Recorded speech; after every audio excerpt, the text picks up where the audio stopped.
Greet you all. Thank you for coming. And we are starting today's agenda by showing you the results of our course of Web and Digital Technologies and Accessibility of Digital Products.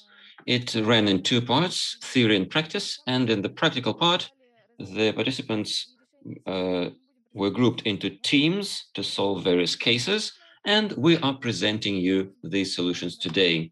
It was very informative. The course was aimed at building communication between people developing applications and websites, developing layouts, so that they know how to deal with these unwieldy things that are not familiar to culture managers. And our dear tutors also showed us how to do it. And Valeria Kurmak, who is going to present a full talk today, also helped with this course. We hope that this is interesting for you and that the results of this course will be interesting for everyone here. And so let us not dwell long on the introductions and start with the first team and their project. Thank you.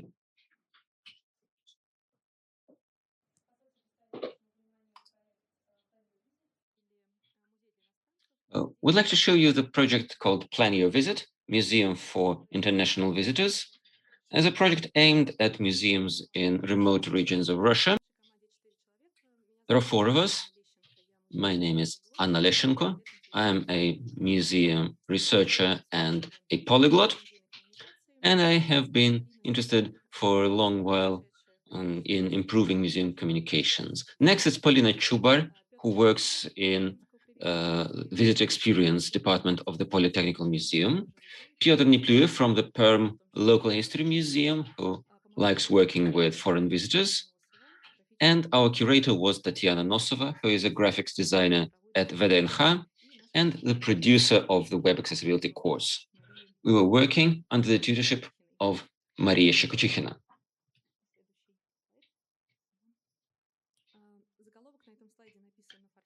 The title here is written in Farsi, and if you do not speak Farsi, then you can imagine yourself as a foreign visitor in Russia who doesn't know Russia and enters a museum in a regional town in Russia.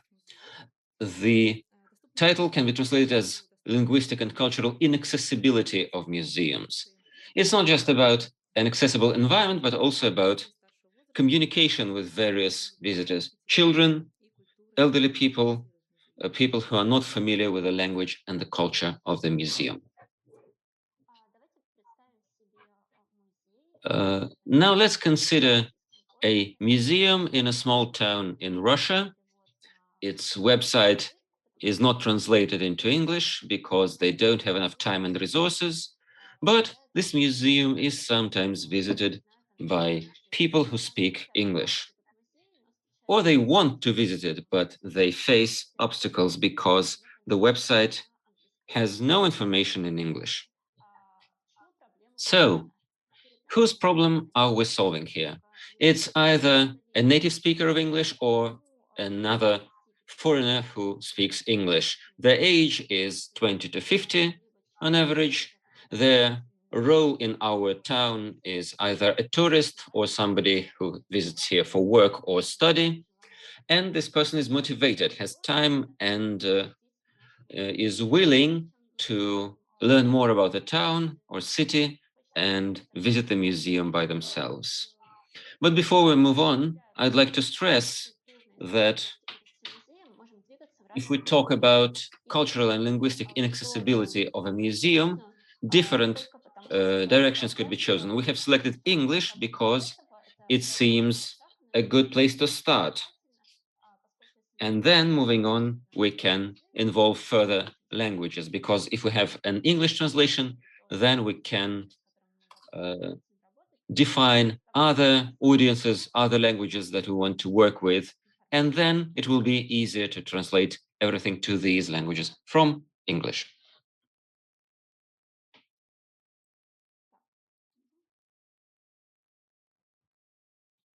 Just a moment.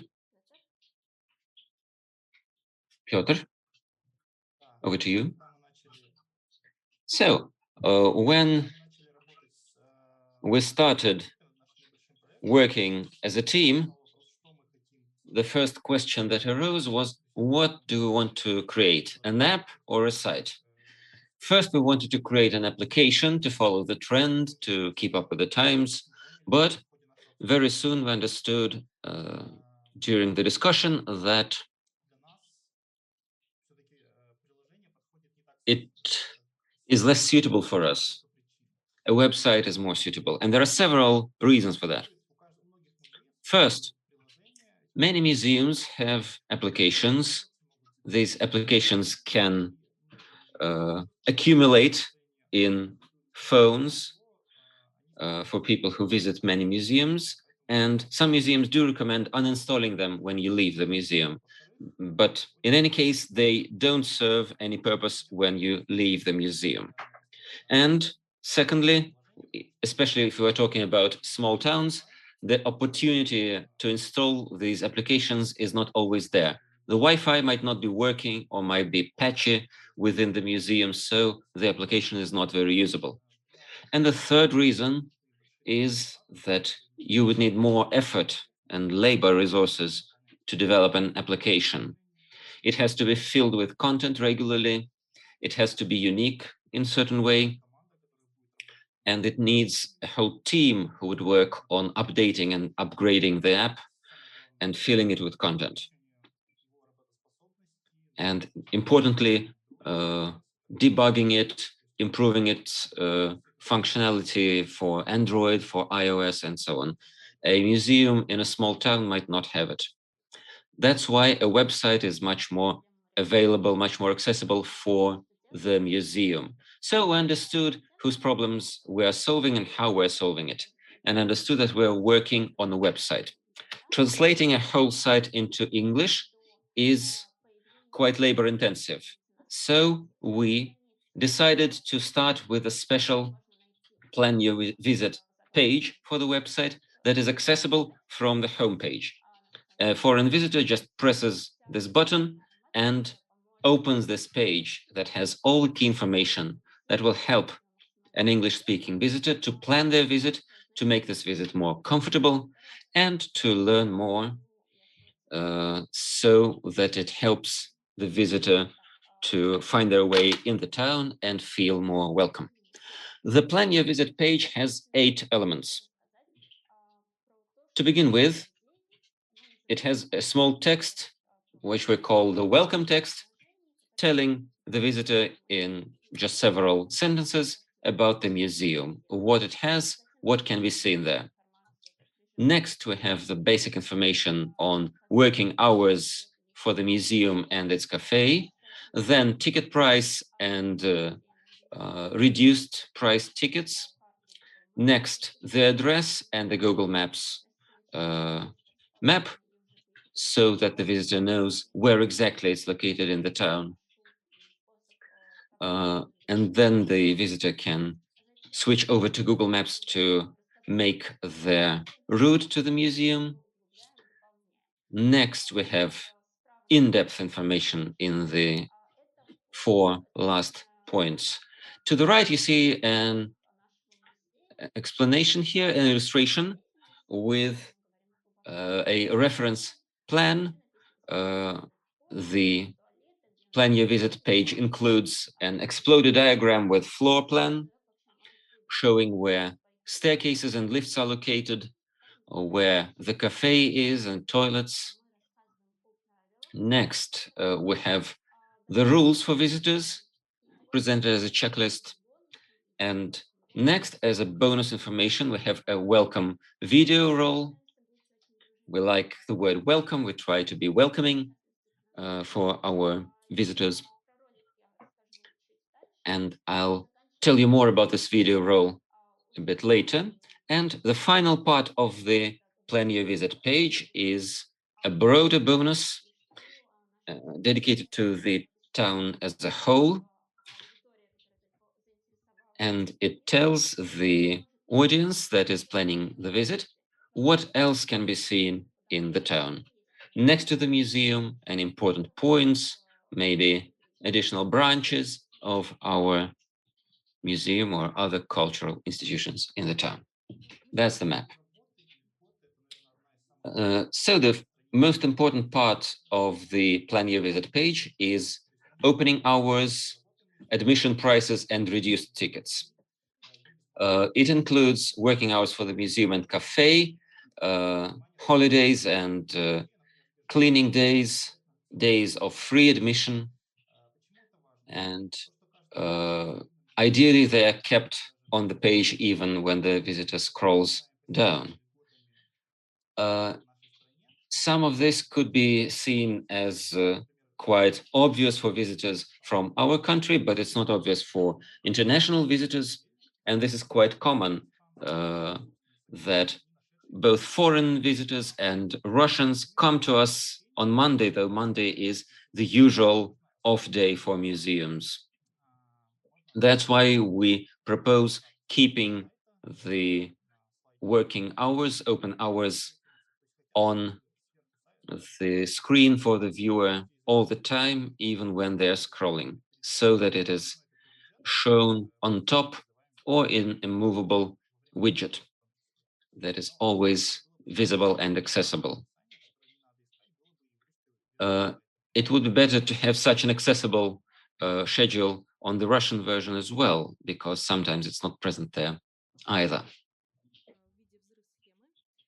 Next, an exploded diagram that shows the full floor plan. It's not flat, it shows how many floors there are, it showcases lifts and staircases better, and it improves orientation within the museum, even if the visitor is not familiar with the language. We use pictograms, universally understandable symbols to show entrances, exits, cafes, toilets, and lifts. It's also interesting to show pictograms that showcase the thematic scope of halls and floors, and also shows street names, because very often people try to enter the museum through the staff entrance, and this diagram allows people to find the entrance for visitors. Next, visiting room rules presented as a checklist. It's an easier way to present visiting rules. They're presented as a kind of an algorithm, and in our practice it looks exactly like this one. You can, of course, adapt it. So the first point, be ready to meet security staff and metal detecting devices.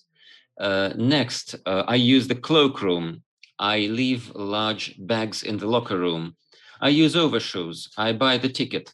I keep the ticket until the end of my visit. I don't take food and drink with me. I smile to the keepers in the halls. I take photos without a flash.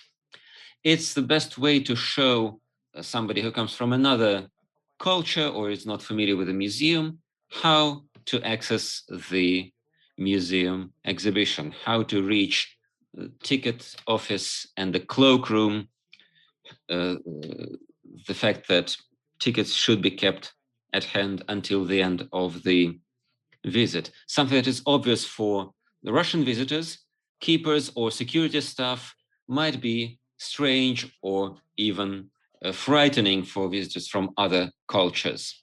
What's also important for the checklist is showcasing the experience beforehand. What the visitor should be prepared for. That's important for accessibility.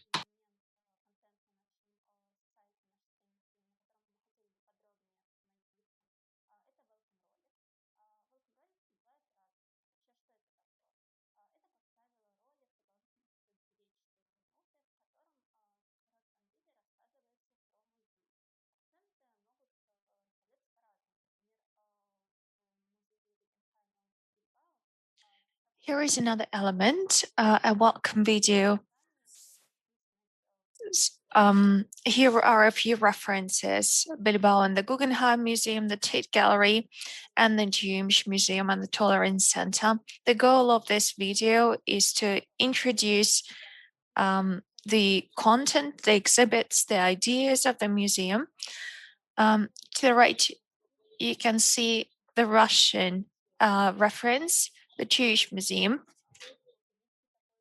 It's not that much about information, rather it's about showing the atmosphere, immersing the audience into the atmosphere.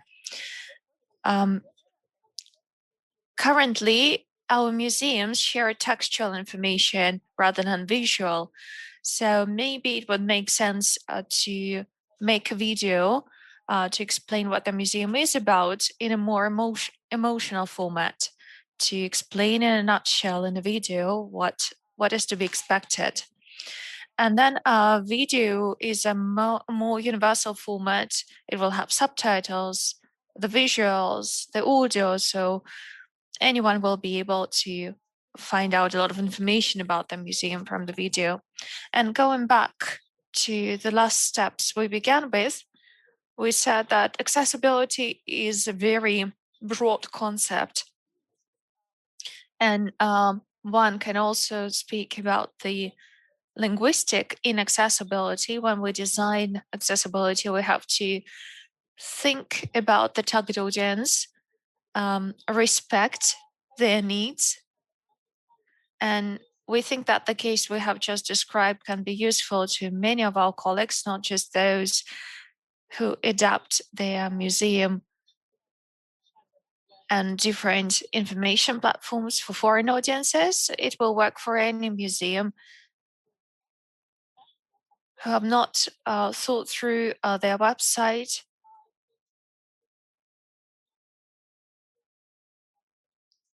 And we are sharing a QR code here on the slide. You're welcome to scan it, and you'll be forwarded to a page with references of foreign museums which inspired us when we worked on these cases. And we hope that they will be of use to you and you will be able to improve your audience's experience. Thank you.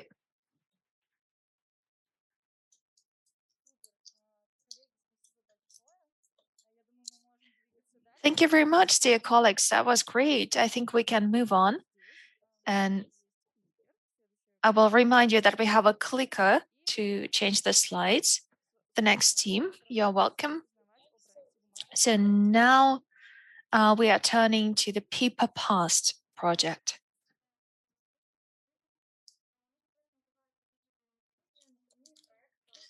Our project is entitled The Digital Inclusion, and we will show you the example of the Paper Past project. The next slide, please.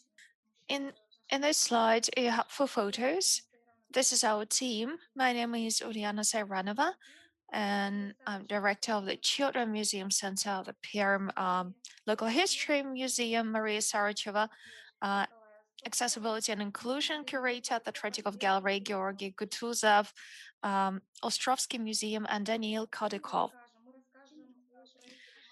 Now we are going to talk about our project, The Paper Past, and what it all began with, what were our sources of inspiration.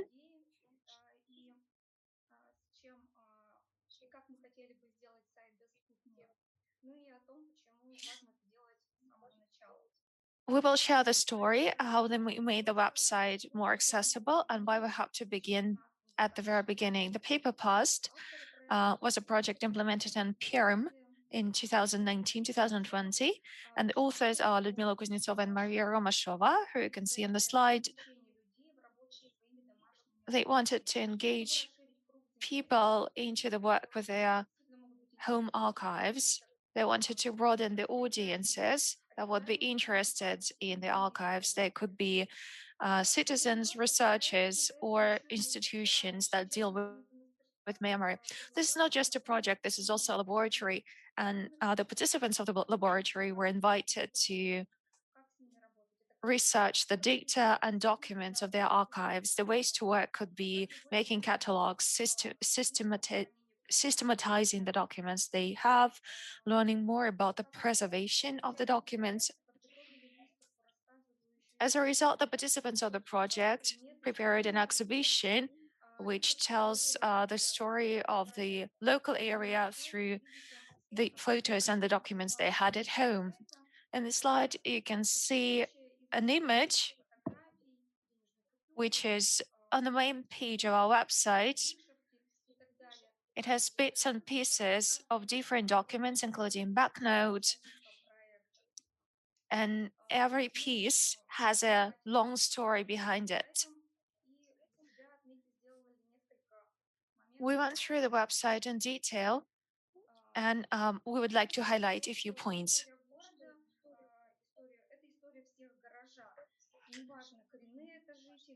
First of all, the history of the city is the history of all its residents, and it doesn't matter whether these residents were born here or these are people with migration background, those who moved here a short while ago, young people, older people, people with disability. All of their stories are part of the city history.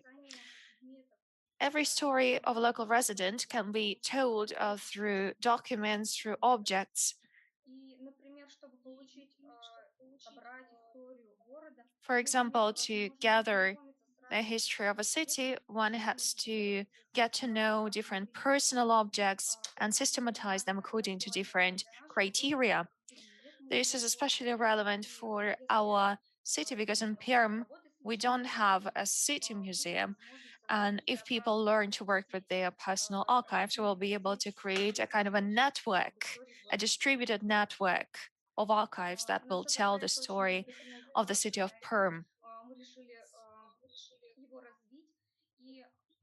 We decided to build on this project, to evolve it, and one of the references we used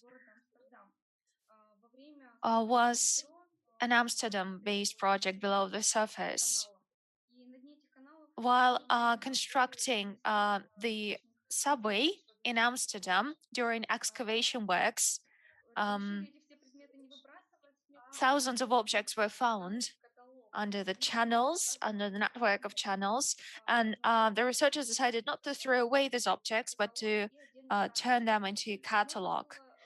Here you can see the catalog to the left and a page of every object to the right. And on these objects are old coins, bank cards, IDs, toys, or a very old mobile phone, like you can see on the slide. Another project that inspired us is Projeto, or Lived in English translation. You can see the title page of the website here. On this website, volunteers research personal diaries, transcribe them, and make these texts accessible for broader audiences. Building on this experience, we decided to suggest a new idea for the Paper Past project. Here is how we imagine a new website of the project as a kind of a huge catalog that will include video, audio, and photo documents. According to our idea, the website will be a kind of a huge catalog, and this catalog will present personal belongings, personal objects that belong to the local residents that can be sorted by date, by time, by the type of object, like fabrics, for example, or cards, postcards. Or one would be able to sort these catalogs by topics, for example, objects related to the Second World War, or objects related to local residents traveling abroad. Anyone visiting this website will be able to upload their own materials, so it will be a crowdsourced website. Any user will be able to upload an image and to fill out the whole card, the whole page of an object. Then if a user uploads enough of objects to tell the story of their ancestor, of their family, they will be able to publish a story a story that will weave in different objects. And one more tab is how to preserve things. Here we will publish articles with recommendations on this topic. The next slide, please. So as for accessibility, we want our audiences to be as broad as possible. We want the website accessible for blind and deaf people, people with mental disabilities. So here is our solution. First of all, on every page of the website, you have the tab accessibility. You can change the font, you can change the background, the size of the font, and you will be able to disable the photos or turn all photos on the website into black and white. Then, like people who use accessibility features will be able to fully access the website. People with mental disabilities and those who are not fluent in Russian will be able to enable the block, which we entitled Clear Text or Simple Russian. So basically, this tab will translate the whole website into simpler language. Then the website can be scaled up to 500% without horizontal scrolling, and it can be managed completely from the keyboard. As for the page of an object itself, apart from the image, one can also upload comments, the story about this object. The website suggests 3 different options: subtitles, audio description, or simple audio when one enables a video. And then the option one chooses will be preserved for all our videos. Then we add text description for every video.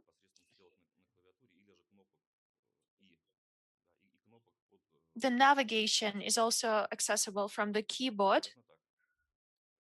So this is it. This is the accessibility features we suggest.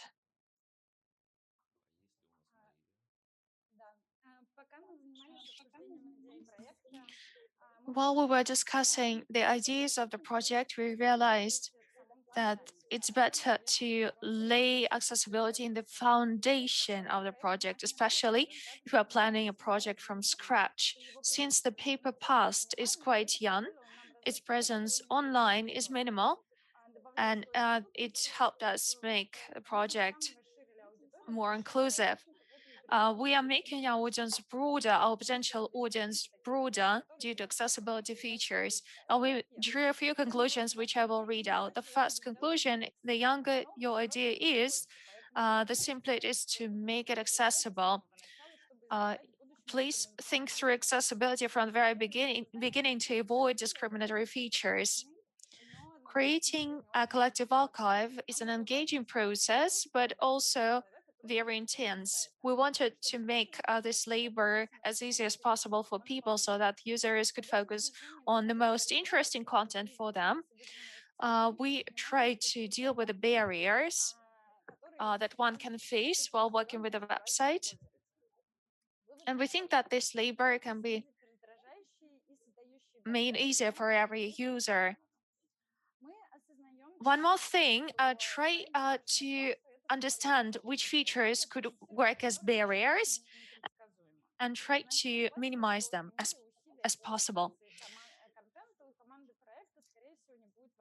And yet again, we try to take into account all the bottlenecks of our website, and we also made our website crowdsourced.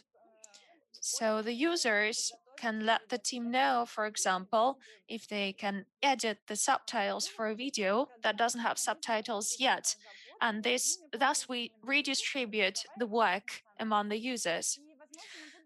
We can also show care for our audiences through broadening features and Another important thing is that the content on the website can be uploaded by people with disabilities. Unfortunately, there are very few archives that mirror the experience of people with different disabilities. The next point is you have to think through the user journey for people with disability. So people with disability cannot just be passive consumers of the information, they have to be potential co-authors. We believe that the ground for this project is the importance of testimony from every one of us. And in this case, we can think about the traumatic experience of the past together by sharing it with others. Thank you very much. This is all for us.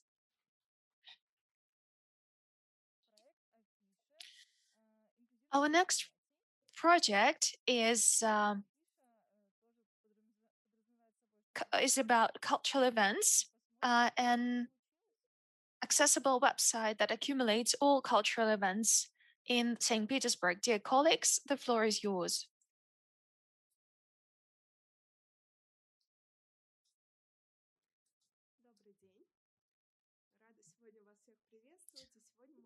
Hello, everyone. I'm very happy to welcome you, and today we'll present you our event poster, our events guide for St. Petersburg. Why St. Petersburg? This is where the story started. We started with inclusion, a St. Petersburg-based project. Here is our team, our project team, Elizaveta Kabaeva. She will join us very soon. She works at the State East Museum. Myself, Anastasia Ovcharenko, work at the State History Museum. Yulia Potsaluyeva, who suggested the idea of creating an events guide for accessible events, cultural events. She works at St. Petersburg's based Inclusion Project and Museum Experience Center. Diana Bisembina, Inga Santos, and we have a great tutor curator, Alex Shah. She is organizer of Pitera 11E meetup. What is the issue we are addressing here? We look through different event guides and we realize that there is no resource, no platform where one can find all accessible cultural events and all events that are going on in the city in general. The references we're using here is Особый взгляд, but they're focusing on blind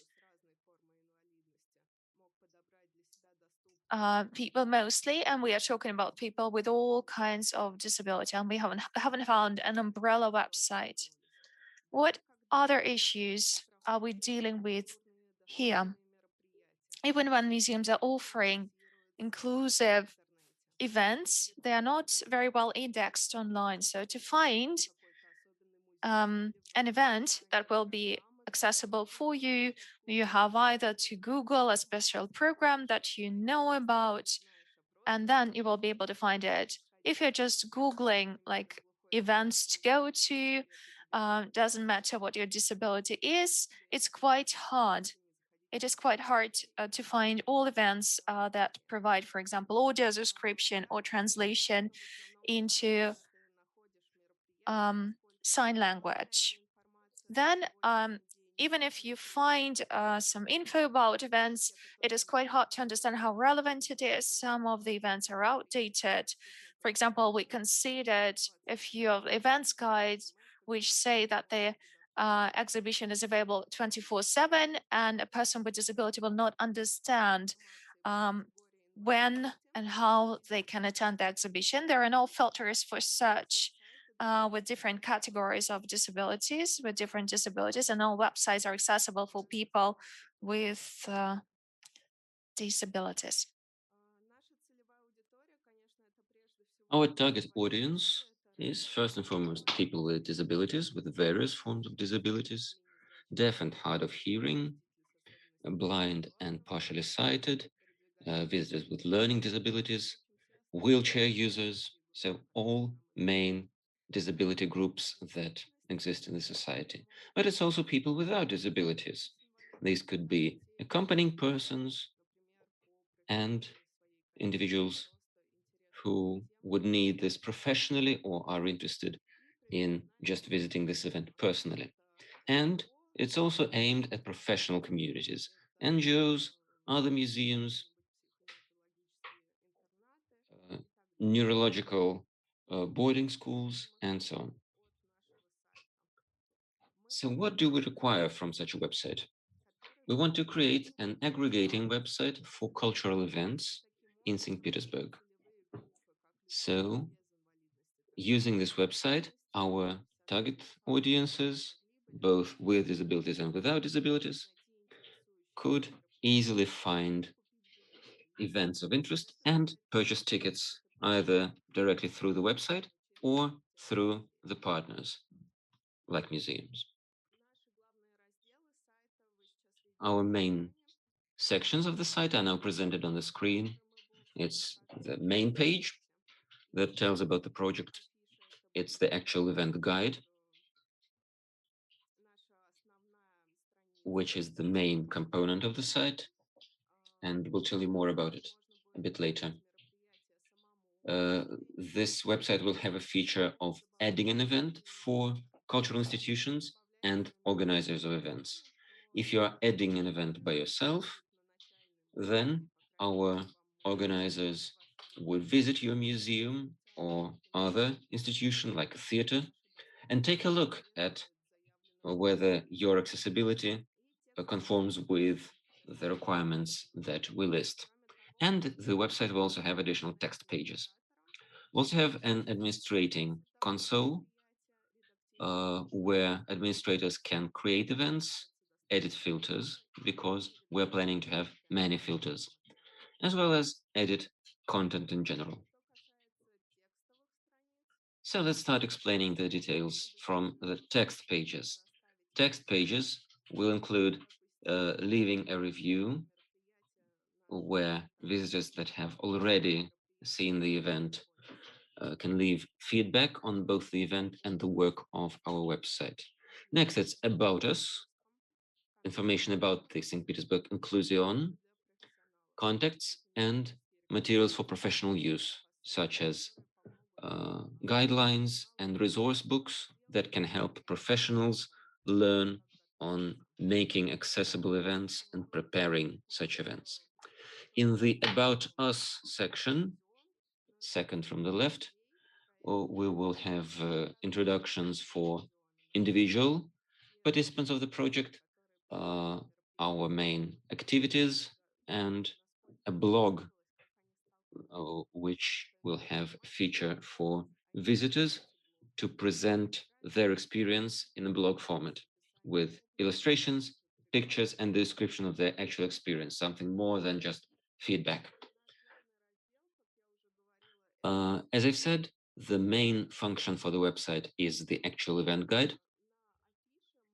And this event guide will feature pages for individual events, where next to the data on the date and time and place, we will have social histories for people with various forms of disabilities so that they learn how to access this event, and a practical guide for visitors with such information that is not usually presented in social histories, but is important for visitors with learning disabilities and without them, something that will help them attend the event.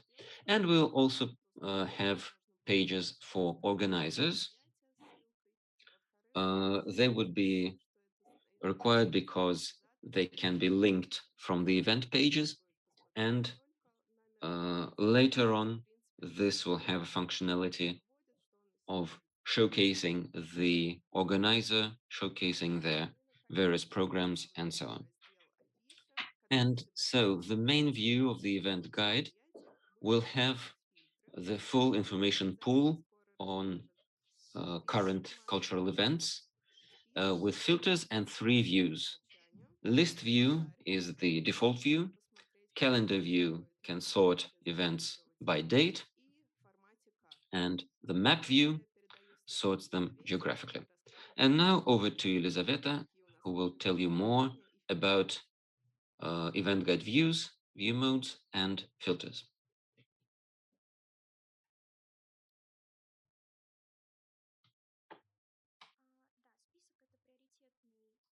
So the list view is the default priority view, and there are several reasons and benefits to choosing it. It allows to show more information about each event and add a cover photo for each event. What's more, it's the most convenient view for screen reader users. What information is shown in list view? First, it's the title of the event. Next, it's the format, whether it's a lecture, a concert, a workshop, or an online meeting. Next, it's date and time, and we'll have several options for date and time, just the date or time interval until the date, or that the event is arranged every working day or every Sunday, and so on. Next, it's the street address of the event. Next, age group, and optionally an image or ticket price. The ticket price is optional because it could be variable or it could be just free of charge. As a reference, we'd like to show you examples from the website of the V&A in London, where we see a type of the event, exhibition or talk, then we have the title, then we have the price and time frame. As here, February the 13th until September the 12th. And the second reference example is the Special View portal in Russia, also presenting the same format of information. Next, the calendar view for the event guide.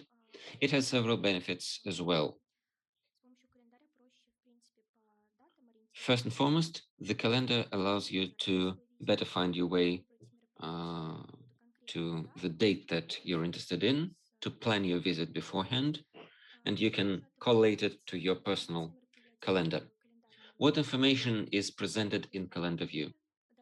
First and foremost, it's date and weekday. Next, it's time. Next, title. Then a short description. For example, documentary screening on peoples of the Arctic, or a lecture on Persian miniature. Next, the organizer. Next, accessibility icons that show for which categories of visitors this event is adapted. And then online or offline toggle. As an example, we have used the Merhold Theatre Center website. As you see, the events are sorted vertically by date and weekday, and horizontally we have months to be toggled in the upper line. Accessibility icons are highlighted by ovals in the middle of each line, and the organizer is shown next. Next, the third view, the map view. A map allows the visitor to understand what events are taking place nearby. And here we have several features as well. First, the map view only has offline events. Filters can be preset only by single dates, and the map features only the type of the event, such as a guided tour, because this is a priority data type for icons on the map. When you hover or click on the event icon on the map, you'll have a pop-up window that shows the full title of the event, the date and time, and if you click on this pop-up, you will be redirected to the event page. As a reference design, I'm showing Airbnb. For them, the priority information is the pricing. And then you can hover on it or click on it to get additional information. Next, filters. As Nastya has mentioned, we're planning many different filters for every view. For example, admission price, date, age group, and so on. But all these filters are hidden behind a button to be pressed. But we also have filters that are always shown to be toggled straight away. For example, special needs, sign language interpretation, barrierless environment, audio description, and so on. And secondly, it's the filter for event types, filter by event types. As a reference, we use the Stanislavski Musical Theater website. They have main filters and additional filters, as shown here highlighted in red. If you press the additional filters button, then as a visitor, you can select additional, more finely grained filters. There are several key requirements to such a design. First, it must correspond to international standards. All materials on the website must be accessible. The text and interface has to be repeated in easy language, videos with subtitles and sign language commentaries, and audio descriptions should also be provided. And we recommend bringing in people with various disabilities at the early stage of the design of this website. After internal testing, external testing should be run with people who are screen reader users, people with dyslexia and attention deficiency, as well as people with motor deficiencies, epilepsy, and vestibulary deficiencies. This will help people with all kinds of experiences to be able to select events that are of interest for them in our city. Thank you.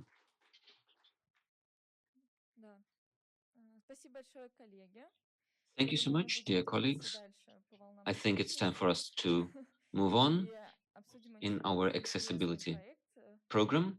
And now we're going to discuss a very interesting project that is now a matter of dream for us. It's really hard to implement.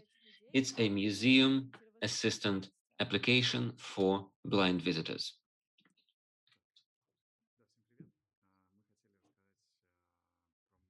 Hello, everyone. We'd like to talk about a museum assistant application. Our team features Ekaterina Selezneva from the Jewish Museum, Moscow, Irina Shaidulina from the Yeltsin Center in Yekaterinburg, Evgeny Kuznetsov from Sberbank, Olesya Krylova from Narva Triumphal Arch, St. Petersburg, and Lyudmila Ilina from Novoslobodsky Cultural Center in Moscow. Our priority audience was blind and visually impaired visitors. Why was it important for us? Because it can solve the problem of lack of independent experience of visits. Currently, a partially sighted individual can very problematically find their way through a museum exhibition by themselves. It's not accessible for them enough. It's a problem to find their way by themselves in the museum space, be it cloakroom, museum shop, cafe, or the exhibition halls themselves. How to enter the exhibition, how to navigate from one exhibit to another, how to find tactile models, and so on. What's more, communicating with and finding museum staff to solve any problems is a problem of itself for a partially sighted individual. So, Arina, over to you. How this problem is currently solved? I'm going to tell you about the Yeltsin Museum in Yekaterinburg, how these problems are solved now. Today, to visit the museum, a partially sighted or blind individual has to go through several stages that are all quite complicated. They have to call the museum and order a tour beforehand. Then, at the due date, they have to enter the museum by the only accessible entrance and meet the tour guide that has to be in touch with everybody who ordered the tour. Next, the guide will help the visitors to buy the tickets. Next, during the tour, blind and partially sighted visitors can move forward, only orienting themselves by the voice of the guide to walk the correct route. So the guide has always to be speaking, always has to be speaking. And at the end of the tour, the guide leaves the group at the same place where they were gathering in the beginning. So if the visitors want to visit the museum shop or the cafe, the tour guide will give them a spatial audio description, but cannot physically accompany them to every place that they're interested in. And as a rule, after the guided tour, the visitors just put on their clothes and go home, and that's it. Now I'll give you an audio description to this slide. It has two photos. One is large, the other one is small. They show guided tours for blind and partially sighted visitors. On the first one, the visitors are taking a look at a cabinet with exhibits. On the other photo, the visitors are using a tactile copy of a painting. So what are we suggesting to do? We suggest or propose a voice assistant application. Its function is the following. It allows the visitor to gain individual, immediate experience of a guided tour without relying on additional stuff from the museum. They can do it anytime when they want to visit the museum, regardless of their circumstances. We intend the application to be used by the visitor in two contexts. The first group of action is what can be done from home, because people with various disabilities, like partially sighted or hard of hearing visitors or wheelchair users, have different needs and requirements and different problems to solve. That's why solving some of these problems from home, such as purchasing tickets without looking for the ticket office, is one of the important aspects that might be useful for any category of visitors with disabilities. Next, another aspect that would help the visitor is listening to social history beforehand. And it's important that it's not just a text that is transformed to speech by a screen reader, but a pre-recorded message that explains the rules of visiting and what can be expected to be met in the museum. For example, security checks, or what the visitors are asked to do when they arrive in the museum. Another important point of the social history here is whether the person can use a guide dog within the museum, or that they should be using headphones so that the recordings that they're listening to don't interfere with the others' experience. Next, it's the opportunity to download everything beforehand without relying on the in-house Wi-Fi.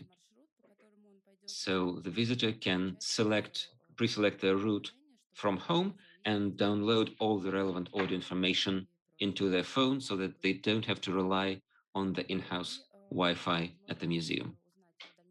And the last point here is the opportunity to learn more on the upcoming event and plan their visit and book their visit if it's needed.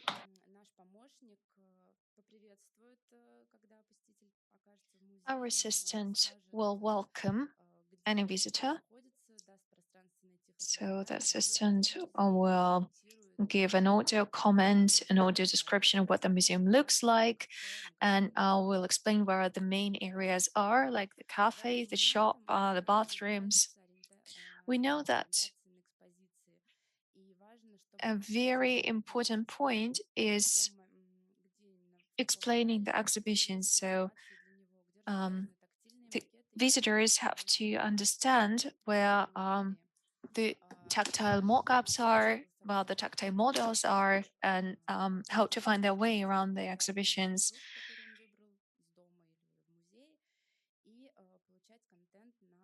And an audio commentary will help any visitor to find their way around the exhibition, pretty much like if they did that in a group following a tour guide.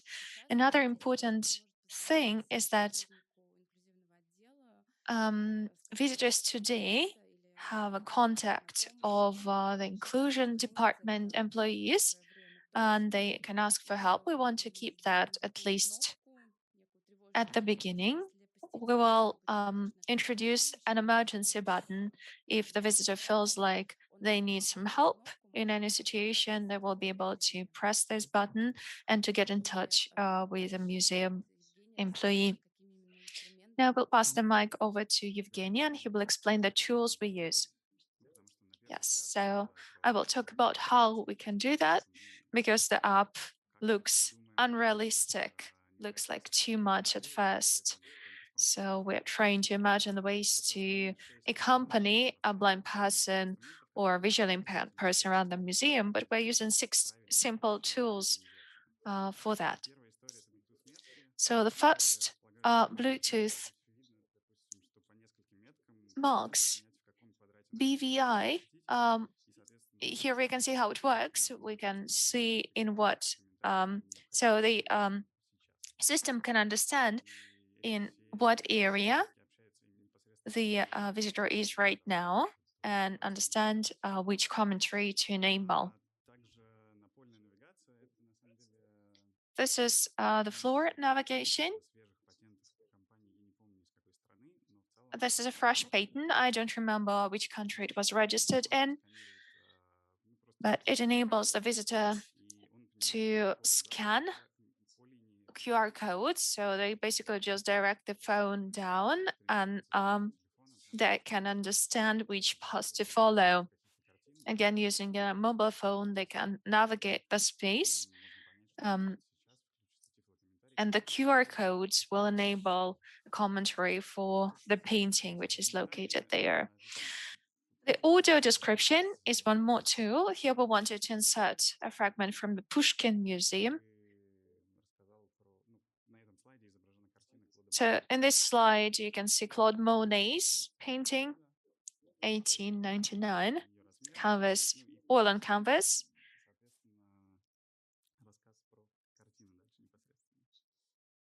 And if you click on the audio side, you will hear the description of this painting. One more tool, which is bon mot, so to speak, in all museums, are tactile copies or tactile models that one can touch and to get some image of what is in front of them through touch. And here in the image, you can see people touching Tetris and other objects, other interactive objects. One more option is what you can see here is an album, it's a graphic album. The original of the painting is to the right. You can see its copy, which you can feel again by touch because it's embossed. Another instrument, another tool are QR codes with available media content.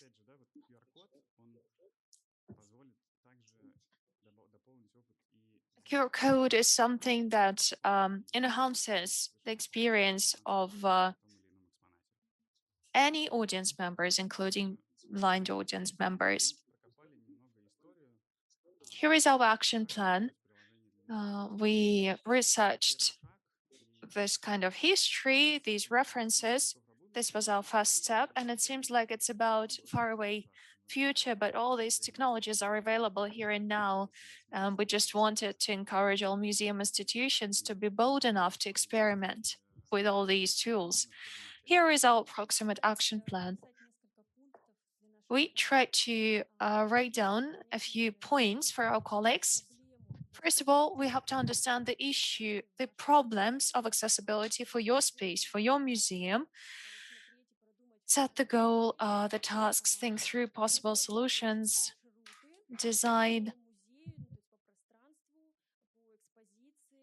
um,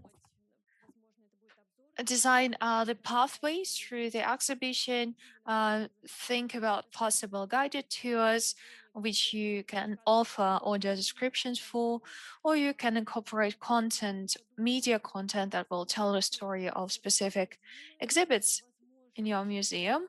You will need to think about the tools that your museum may need. Of course, we will need to do an expert evaluation of the content that you are planning to place. So, as for audio description and tactile models, here you have to engage people with disability who will evaluate how accessible your content is. The next point is designing a brief for engineers, for programmers, for software designers. And the last point is to test your app with the target audience. Without it, it will be impossible to understand whether your project, whether your app is a good match. That's it for us. Thank you very much. Thank you very much, dear colleagues. Any questions? I think we can now switch to a Q&A or to a discussion to answer any questions that may arise. No questions to any project? Then I have some. I have a question to the paper past project.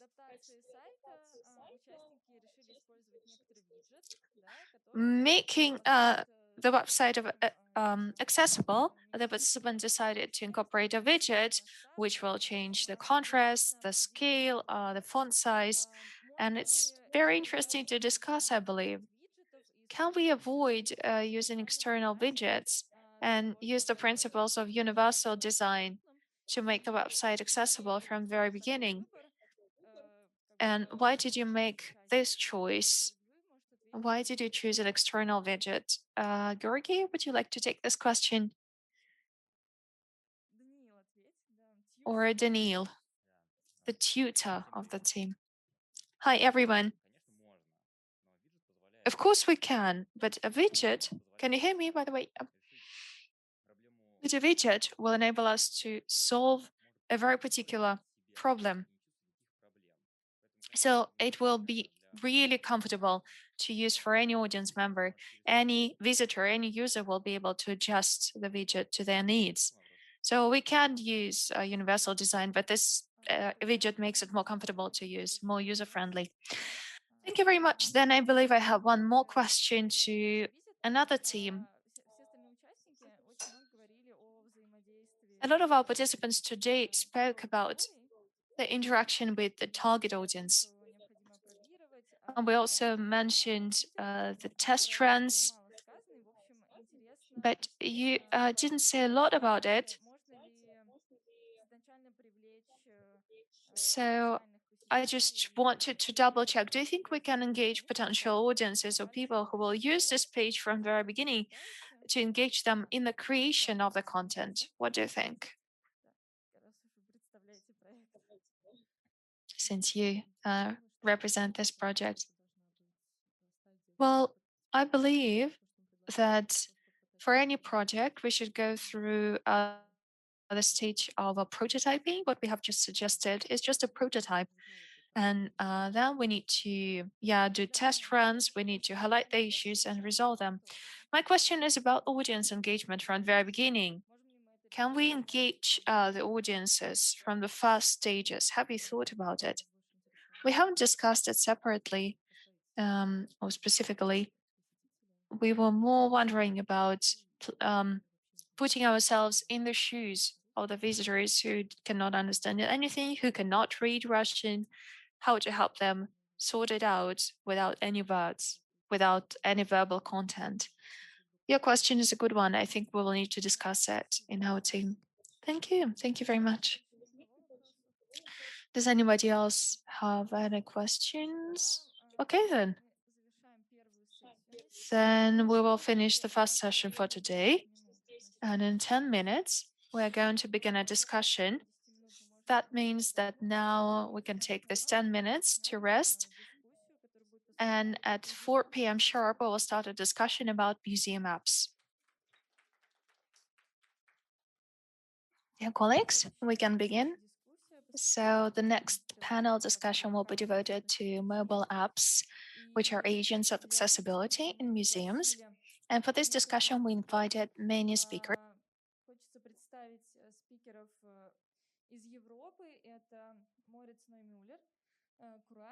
We have two speakers from Europe with us, Moritz Neumüller, curator, educator, and communication manager for ARCES, which is a museum accessibility project, and Rotraud Karl, not historian and director of art education at the Vienna Art and History Museum. And I'm very happy to introduce my colleague Luda Luchkova, who is manager responsible for working with hard of hearing and deaf visitors, and Daniil Kadykov, our director of Trinity Monsters web design studio. I would like to begin with our colleagues sharing their projects. So Moritz and Rotraud, the floor is yours. Then we will turn to Luda. She will share the garage experience, and then we'll switch to your discussion. Thank you. The floor is yours. Thank you very much for this introduction. Good afternoon, ladies and gentlemen. I'm Rotraud Karl, and you see in the background the Fine Arts Museum of Vienna, where I'm working.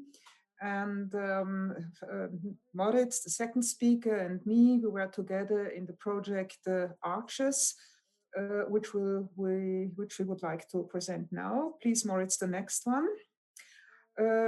What does it mean?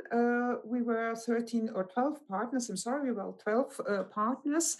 And this project, the aim of this project was to develop a digital device to support people with disabilities to enjoy fine art. Mainly the museums played an important role, and therefore you see the map with the six museums, with the six partner museums: Vienna, the Fine Arts Museum; in London, Victoria and Albert and Wallace Collection; and in Spain we have three museums, the Thyssen-Bornemisza and Lázaro Galdiano, and then Oviedo, the Museo de las Artes, Asturias. The next one, please. This slide shows you we worked here together with people of different kinds of disabilities from the age of 18 years up. And it means hearing impaired people, cognitive impaired people, and visual impaired people. And the German inscription says, "Thank you for the support of the European Union," because this project was funded by the European Union. The next one, please, Moritz. And here you see the partners. We were 12 partners. Here the logos of all these partners, and we had the chance to work together about 3 years to develop this device. And the result of this device was an app which can be downloaded, Android and also iOS, and both systems. It is working. And we had, of course, also technological partners, two of them from Vienna, from Austria, VABIS and Signtime, and Coprix from Belgrade. And so we were very happy to present after this period a beautiful result. The next one, please. And now you see how we worked. Each museum organized workshops in regular time. So the Viennese Museum organize the workshops twice per month. We had altogether about 200 people with disabilities. And when they came together, they discussed which artworks should be explained in this mobile app, how we can reach the artworks in the museum itself, all the people, all the participants. And this is the most important because from the beginning on, the participants were deciding. They wrote also the texts and the description of the artworks. We corrected them together. And here you see a group of London together with a sign interpreter. So each workshop was also accompanied by a signer, because the people were the participants had, as I told you already in the beginning, different kinds of disabilities. The next one, please. Yeah, here you see the Spanish group, and the Spanish group in the beginning designed an information, what do they wish, arches in the middle. Arches means to make a boat, make a bridge, and we want to build bridges between the different kind of people. And well, the Spanish participants said important is the participation, or important is creativity, important are the artworks, etc. And so we tried all together to plan workshops where all these participants could be active themselves. Next one. Yeah, and I think the best and the most important idea, and this is not only expressed by Francisca Rigo from Madrid, but by nearly all the participants in all the groups in the different countries, they said they liked that they were involved from the very beginning on. So it was really a participating project. And I think it's, at least for me here in Vienna at the Fine Arts Museum, it was the first time that we had these mixed groups of disabilities. Now I would ask Moritz to continue to explain you the technical details of our app. Thank you very much, Rotraud. I'm going to dive into the technology part now. We are aware that this session is about apps, but our project had as a result not only an app, but also other things. And I personally think that the app is not the strongest part of our technology. It was one of 3 or 4 important pieces. What is, I think, the most important finding of Arches is the way of working and the way of making technology. So the methodology, how to make technology, is what we want to showcase today, what we want to show you, and what we want to share with you, more than just very specific technical questions. Of course, we are also happy to talk about this, but allow us now to make a bit of a broader arch, if I may say this. So we made, as I said, apps, games, and multisensorial tools. Let me explain you in detail. Oops, sorry. So this is the beginning of the, let's say, of the screen when you open the app. You can see here how it works, and then a little button, well, not a button, a little button, quite a big button. And when you press that, then there is a sign language explanation of what will happen next and what you can do. You can either look at this or you can skip it, which would, in both cases, after that explanation, you would go to the settings menu, sorry, at least in the first time you open this app. And here we have quite a lot of settings. We, as a philosophy for the whole group, for the whole project, decided together with the participants, as Rotot has said, we always ask the participants, and we're open to their expertise, because they are really the ones who know best what to do in terms of accessibility. So what we did is we tried to make a settings menu, not of what you cannot do. For example, I am deaf, I cannot hear, but rather what you can do. which means I can read an audio description. I can understand sign language, and I can understand maybe short, easy, or long texts, whatever I want. Then there are some more technical things about color blindness and font size and so on. You know probably all this from the normal accessibility computer world. And then one of the features of the main features of the app is the routes. So you can go through the museum led by the app. And what you will see is, of course, not the whole museum, impossible. In none of these cases, even in the smallest of our museum, it would take you very long to see the whole museum.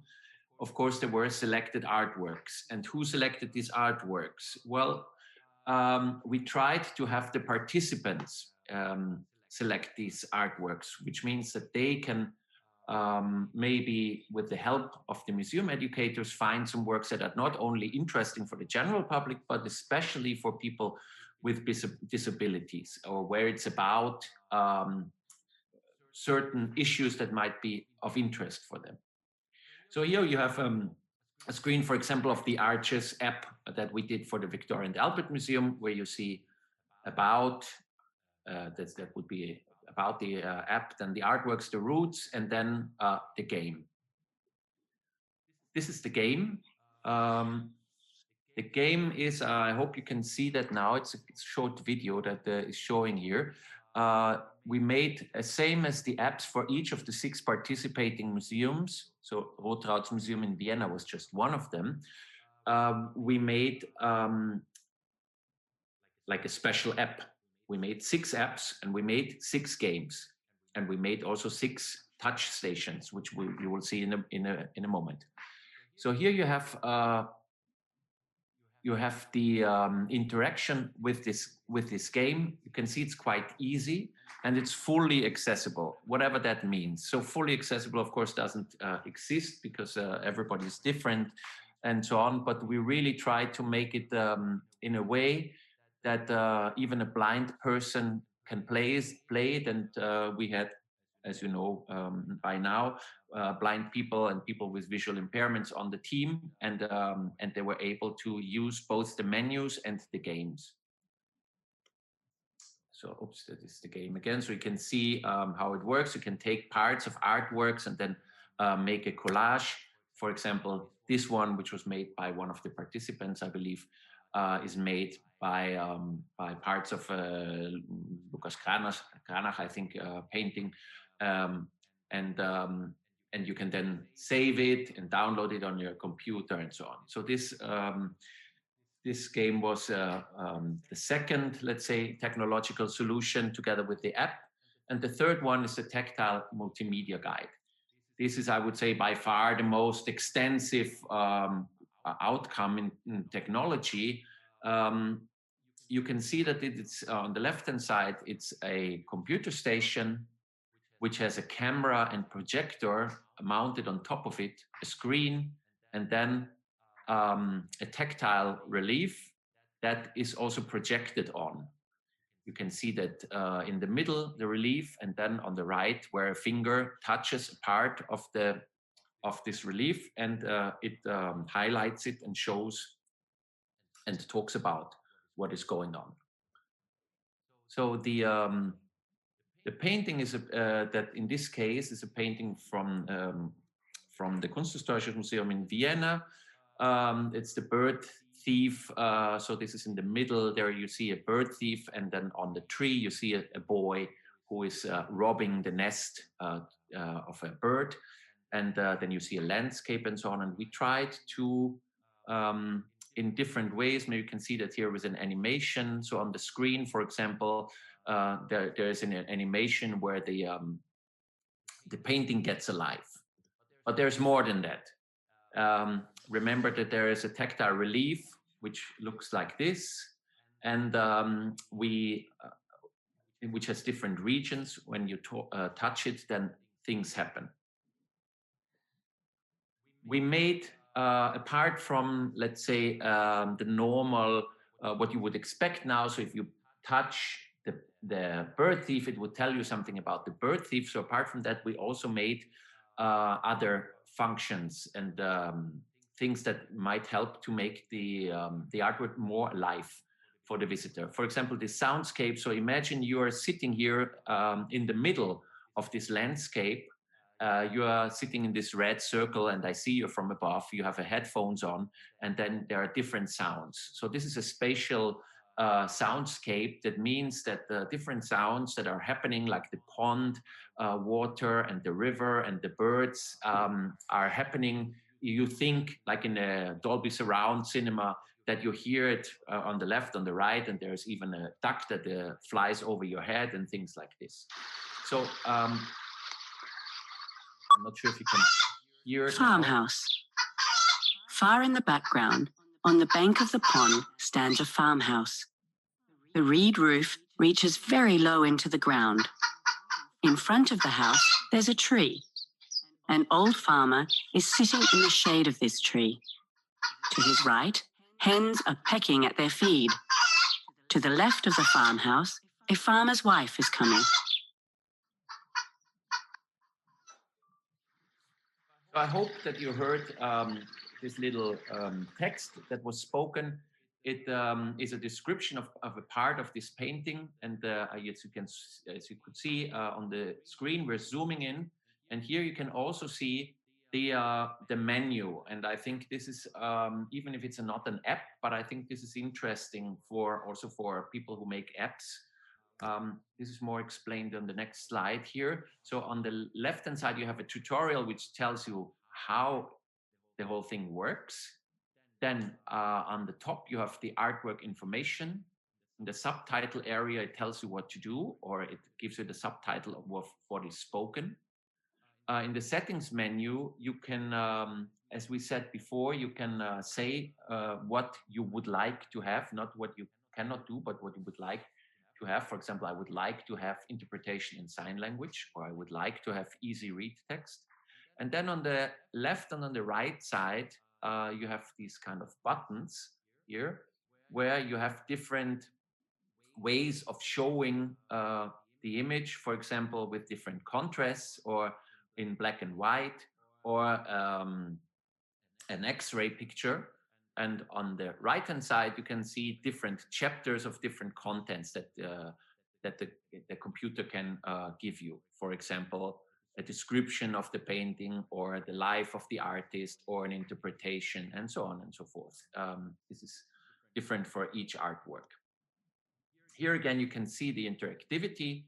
So if now it's only on the left-hand side, it's projected the whole painting on the relief, and on the right-hand side, it highlights a region. Here again, you have what you saw before already on the app, this preference menu.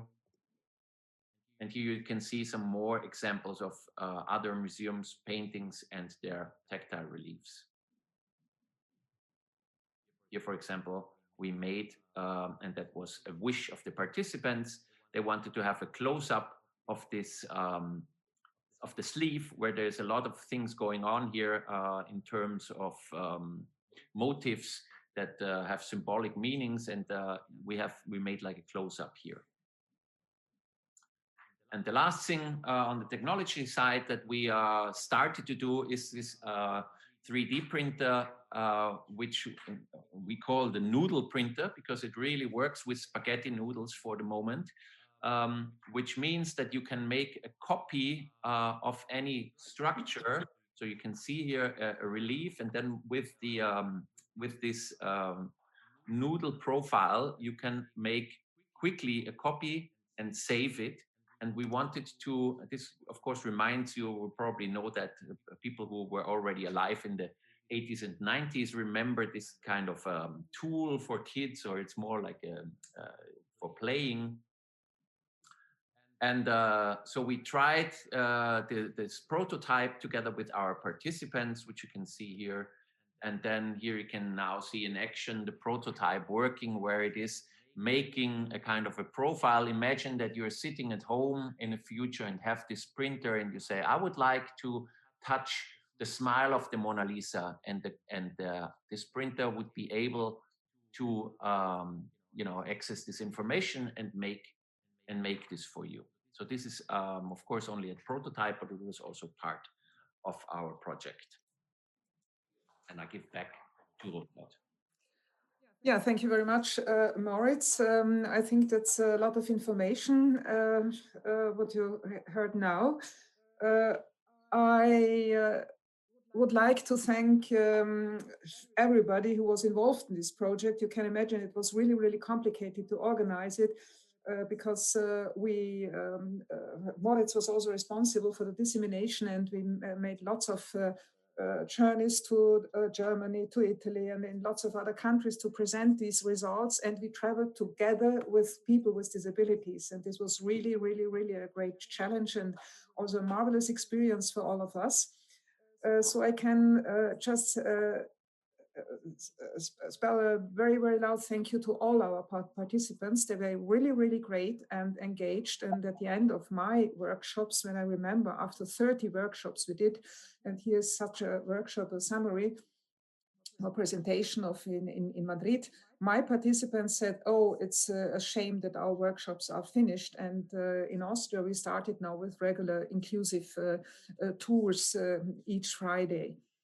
Yeah, and the next one, the next slide, here you see the auditory when all these results were presented. The final presentation took place in Madrid because they created also this project and invited all the other partners.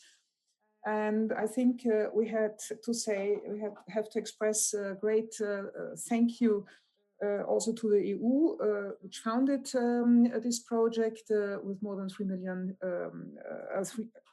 sorry, Moritz, how was the sum? 3 million. Yeah, 3 million euro. Yeah, it was correct. A little bit more than 3 million euro. Thank you. And most of all, now thank you here to the auditory that you listened to our interpretations and informations, and great thank to the Garage Museum having invited both of us, and I wish you a great success, and we are now open for discussion. Thank you.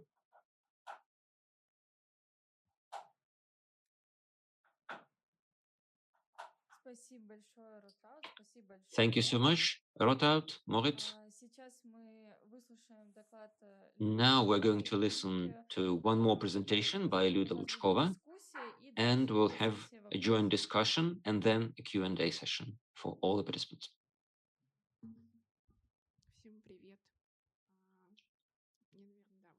Good afternoon to all. This is a very positively looking slide that I'm showing, and I will be talking about a mobile app for children. And I'm really happy that today in this hall we have people who worked with me on this app, both as experts, as video producers, as developers. I'd like to thank them all for being here and for continuing our collaboration in various projects. I'm going to talk about the museum application Sign Language for Children. This application was conceived of in 2018. In 2019, we made the very first version of it with the very first words. And last year, we were able, despite all the lockdowns, to complete the application and expand its function. And I'm going to tell you about the stages that we went through in creating it, and about its functions and its new capabilities and interesting features. To begin with, I'd like to say that everyone working at a cultural institution with deaf and hard of hearing visitors can understand that we cannot work without sign language as an accessibility component. It just doesn't work without it. And many museums and institutions create video content in sign languages because it's a visual channel of information. They post it on YouTube, on their websites. They translate lectures into sign languages. And this is something that takes place in many museums, and this is very valuable. But when we're talking about content for children in sign languages, when we started really thinking about it, we saw that we have glossaries, video glossaries of terms on contemporary art presented in video format for sign language. You can view them on YouTube. But when I started thinking about making such content for children that could be interesting for families, for children and their parents, we realized that we want to create an application, not just a kind of a blog or Instagram page, but something that would involve whole families and was always, and people could always take it with them. That's how we created the idea of this application, Museum in Sign Language for Children. The idea crystallized thanks to interviews that we had with children. In them, we presented them various words and terms on paper in Russian, one term at a time, something about architecture, for example, like scale, architecture itself, the term, and so on. And we tried to learn from these children who are signers what they understand. What do they think this means? It was our field research. These are children who attend Moscow deaf schools and visit Garage for various family events. And during these interviews, we understood that the verbal understanding of what architecture, for example, means doesn't work all the time. People could confuse architecture with academy and so on. So there were issues with a verbal understanding of words that we always use in museums. For example, they knew the sign for architecture, but when they were given the written word in Russian, it was harder for them. And so we started thinking on how to bring together written words and signs. And this became the foundation of this idea, the app and its future content. Now, next, we started researching our audience, our potential users. And at the very beginning, we realized that we're working for families. We're creating an application for deaf families with deaf children or for hearing families with deaf children. But then we considered one more point, that this application could be useful for museum workers or for cultural institution workers who want to work in any way possible with gestures and signs like art, exhibit, and exhibition, because our app also has a test for knowledge of sign language. So the core audience is families of deaf and hard of hearing individuals, but nevertheless, in our surveys, we realized that the audience is a bit wider. Among the responders, 60% were women, 40% were men, and out of those women were parents, siblings, and teachers of those children. The overall number of respondents in our survey was 243. These were our potential users, people who we could trust and who were ready to answer these questions. So next, we also considered the fact that we don't want to monetize this application. It's free of charge. And this was an important value for us to transmit these basic interesting activities through this application, activities for children and families. So all monetization was excluded. It's completely free.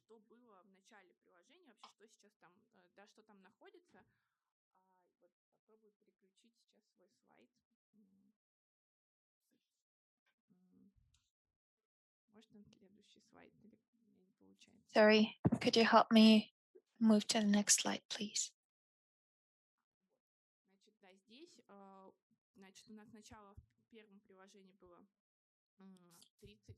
So in the first app, we had around 30 words and we added 22 more words. this is what the main screen looks like. This is what you see when you open the app. This is the character you see who asks you, what shall we do? We collaborated with an artist who drew this character. We collaborated with our publishing program. We contacted the artist, a Czech artist who helped us with a book, What Are Museums? What do museums do?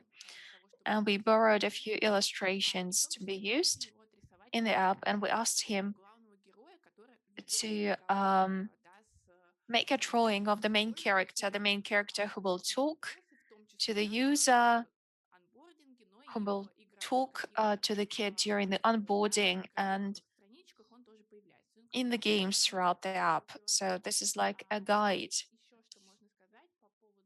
through the app. As for the content of the app, we have a vocabulary. This is the list of the terms which we highlighted in the working group with the parents, interpreters, and children. In the vocabulary, you can see the sign for this word and its explanation, the words like an exhibit, architecture. So we show the sign in the video and explain it in sign language. The next tab is games. There are a few games here where you can test your knowledge. In the first iteration of the app, it included a quiz, and the quiz showed only the sign without the subtitles. Yeah, I forgot to say that. In the vocabulary section, every video is subtitled. In the quiz, where we check whether the user can connect the sign and the word,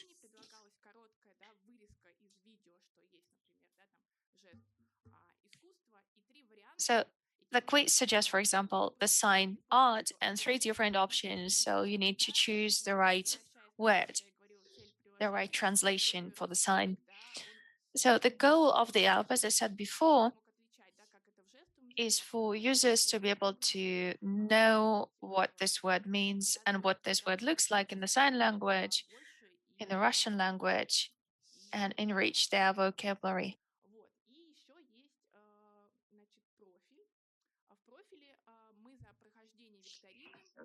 And the last step is profile. We give awards for going through the quizzes. They are real exhibits of the museum, including Van Gogh. So these are the pictures we took from David Boehm's book, What Are Museums?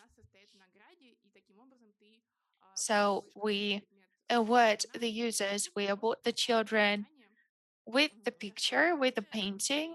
So if you win, if you go through a quiz, you will be able to see this picture, read about it, get more information about it. And later on in the tab games, we added more games, more iterations for new words. In 2020, we introduced different words for the history of art, starting with the ancient world. And the vocabulary now has a timeline of the brief history of arts. And one could practice this new knowledge in the quizzes in the second section, games.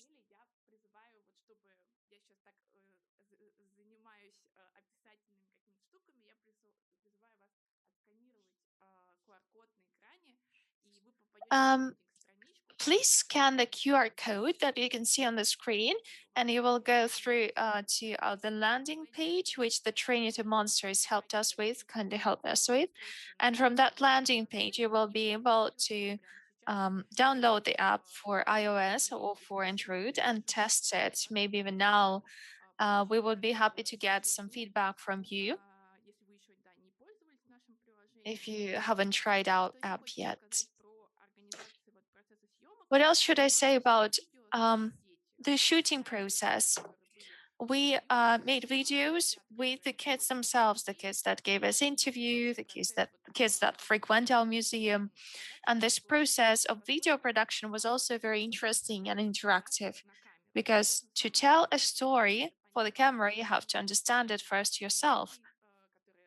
And Irina, who is to the right from me, side interpreter, had meetings with the kids, and our idea was to record ourselves first in sign language and to ask the kids to repeat after us. But it didn't work. Children cannot really repeat what another person does in the video.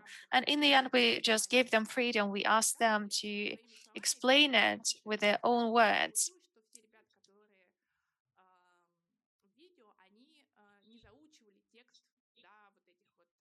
So the kids didn't learn the text by heart. They explained it the way they understood it, and then we wrote made subtitles in Russian for what they said. But we rehearsed with them, of course, too.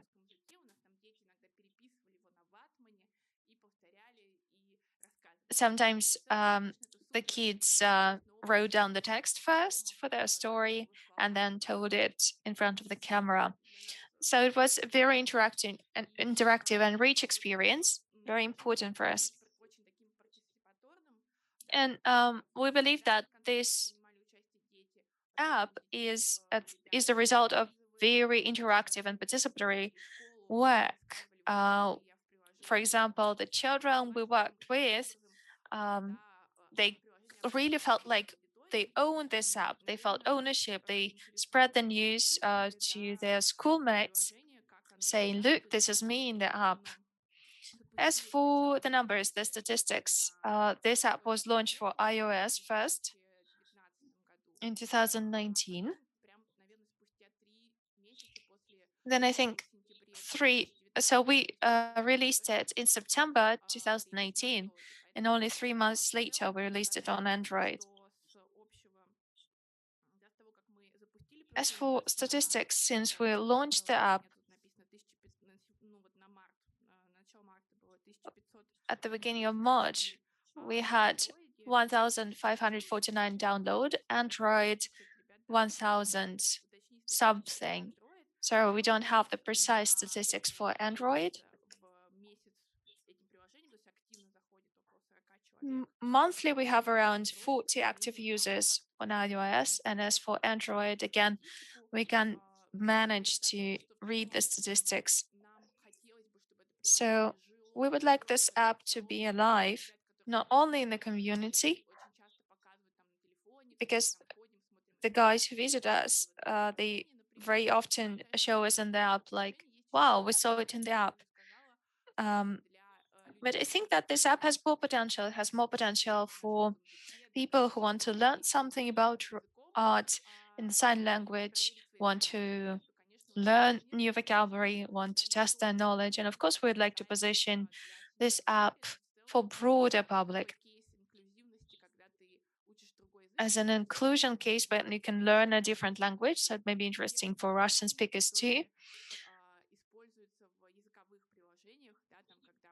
We use the same approaches as language learning apps do, like quizzes, inserting words, word gap exercises, and so on and so forth. So this could also be an app to approach a different language, to find out about a different language. What else?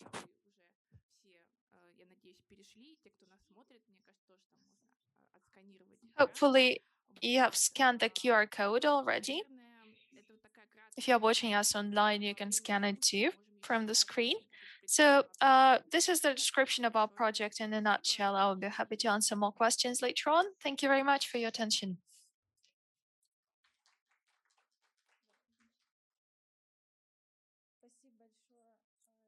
Thank you very much, Luda. Hopefully, Retroud and Moritz will be back on screen now. Super, perfect. So I would like to focus now more on mobile apps, since this is the topic of our conversation today. we wanted to discuss mobile apps as guides or as agents for inclusion in the museum spaces. And we would like to use this discussion as a platform to try to design a strategy for app design. Many managers, many culture managers, sometimes are afraid of designing a product because for them this is a completely new experience. Many of them don't have the relevant knowledge, the relevant skills, relevant experience. So product design is the trial and error process for them. I believe that our Western colleagues have more experience in that. For example, Arches, it has been working on that for a few years already, and this is a completed, so to speak, case. In Russia, the main problem that we face is that the communication between the cultural managers and the contractors, the designers who create apps is very difficult. So there are a lot of cases of miscommunication. The sides, the parties do not understand each other and the process looks really complicated. So my first question will be to you, Rotraud and Moritz. Have you ever faced difficulties when you have to select a team, when you have to find a team for implementing an idea, for designing apps? How do you find contractors? How do you find the designer team? And is it easy to find a team that is able to satisfy all the needs you have for this or that project? Thank you. Perhaps I start, Moritz, if you are right. The tactile reliefs, which are also part of this project, are not new because I started with this project already in the year 2010. And so I had very, very good contacts to one of the technological partners in Vienna, to VAWIS. Andreas Reichinger is the name of the young man who is the designer of these reliefs and is also a very good friend of both of us in the meantime. And we knew when we want to start something new on this in this technological direction, VAWIS has to be a partner. I think for me, and I think it was the same also for the other museums. The biggest challenge, the beginning of the project, was to find the participants, because I had not such a good contact until now to this widespread group of disabled people. I was just an expert in doing tours for visually impaired people, but I had no experience, or nearly no experience at all, with people with hearing impairment. And so for me, it was a great challenge to find the representatives of the different groups of disabilities. I wrote letter for letter and also recommendations by my general director. And then I was really astonished. I got very, very quickly lots of answers, and I saw we are on the right way, because all of them said, well, that's a great idea. We are just part of your group. We want to help you. And in this moment, the project was working. This was the beginning. And of course, we had also some troubles, not great, but of course, the beginning, the understanding between the different groups was not quite easy, because blind people had no experience how hearing impaired people are working, or didn't know the needs of hearing impaired people, and vice versa. And this was also a great challenge. But perhaps, Moritz, you had made other experiences. Just waiting until sign language is done.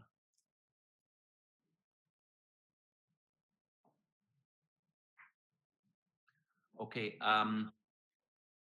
Well, I think it is fair to say that these problems are just the same everywhere, in the East, in the West, in the North, in the South. So I think Rotraud has made a good point when she opened now this triangle, put a third part of this triangle. So it's not only the cultural managers in the museums and the tech people, but it's also the participants, the users, who is going to use this. And you have to involve them from the very beginning if you want to make something accessible. So the question is not only how can we help the technology people to serve better the museums, but how can we use the technology and the museums to serve the users, the visitors? And these problems, I think, will be the same everywhere, especially if you start with these things. And then after, as Rotat has said, if you have found your usual partners and you start speaking the same language, then it becomes easier and easier. But in the beginning, technology people, very often they come from a commercial field and they have very different points of views and goals when they think what makes an app successful. For example, just a measure, like what makes an app successful might be very different for a person that has a visual impairment as a user, or another user that has another disability might have other, measurements for when it is successful. And then, of course, the museum has another point of view for what makes a successful app. And the technology company have a third one. And I think this triangle, you will always have it, wherever you're located.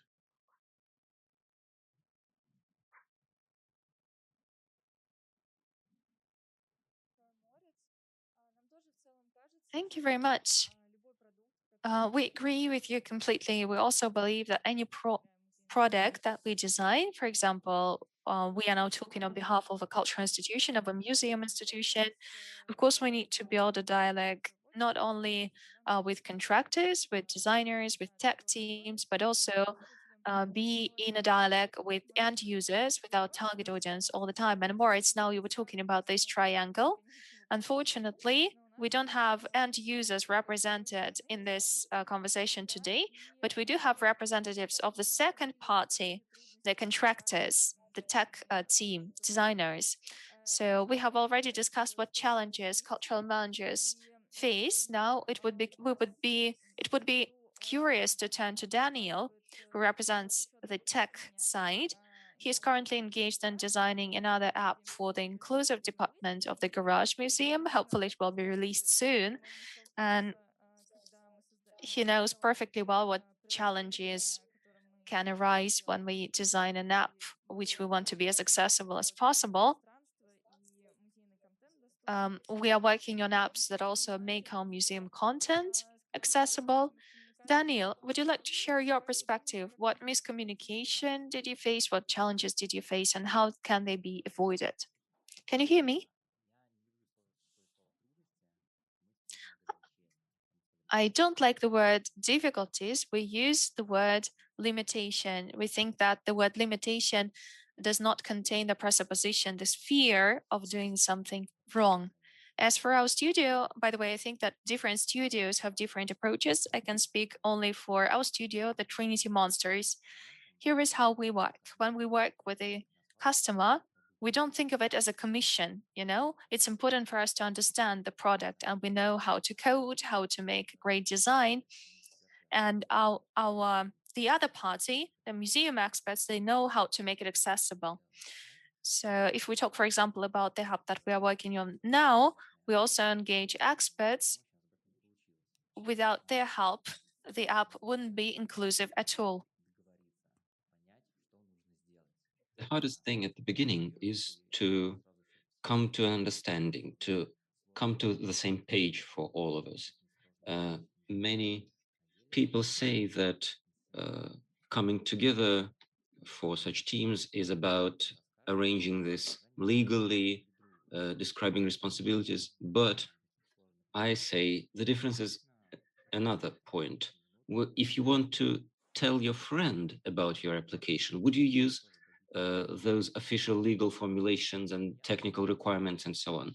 No, you wouldn't. And that's what we are striving for when we are talking to our clients. We're talking like friends, working on one and the same thing. So it's important to have an experience in creating technical requirements and creating technical documentation for the future project. But if you don't have it, we can help you in formulating tasks for us, in formulating responsibilities for both sides. We're not going against each other in this collaboration. It's a partnership. And how to improve the final product is a question to those who perform the task. And to understand the task at hand requires time, but only this way can we really make it well. When we created our first application, the manager was gathering reference designs. And as far as I remember, when you started working on the RSL application, I collected lots of references. I used tags, I used mood boards to collect them. And I think that part of those reference designs stayed in the application, became part of the application in the end. So my question is, to what extent can these references lead you astray and be an obstacle to you? How often does it happen that you get an example, you get a reference, and do it the other way? So could you tell a little bit more about this? When the product manager spends lots of time to create these references, what should they do first and foremost? Describe what they want in words, or collect a set of references and pick and choose where they want to source which element of design. What's more convenient for you? It depends on the task, and it depends on how you perceive information. If you choose between a text and a video, a text and a photo, then a visual image is better for a creator. And it's easy to explain what you like and what you don't like. And it doesn't mean that we as developers would do exactly this thing. We will learn what you like and what you dislike, what is preferable and what is not. But it requires a lot of time. And in our practice, we usually ourselves suggest some references. And when we have them both on the table, our reference materials and the client's references, then we can have a lively dialogue, looking at things together, writing things down, and in the end, something great and unexpected can be born. So it's better if you collect all the references and present them to us. Thank you. So it seems that the most comfortable type of working for our colleagues here is in dialogue. But what about our international colleagues? Have you created some kind of a perfect scheme for creating an application in your 10 years of practice? Have you got a kind of a step-by-step flow chart or something? Do you know the secrets behind it? Better communication and better final products. Moritz, möchtest du beginnen? Okay. 10 or 11 years ago, when I started the first project of the Tactile Reliefs, I was in this lucky situation that Andreas Reichinger from the tech company had very, very good ideas and explained me also extremely well where will be the challenges. And then I came in contact with a visually impaired lady, and she became my patron, I can say, in a certain way, because she likes fine art very, very much and is also very independent in traveling through Europe and through the world. And she accompanied through the museum and told me how to look at paintings, so how blind people and visually impaired people go through museums and what they need. And so for me, it was just learning by doing. Yeah, I had no plan, I had no idea. I had just the aim. I want to create something for visually impaired people. And it should be something with tactile reliefs because no other technique was possible 11 years ago. And it was also the first time that we here in the Fine Arts Museum tried to find a solution for explaining two-dimensional objects, paintings for visually impaired people, and it was really learning by doing.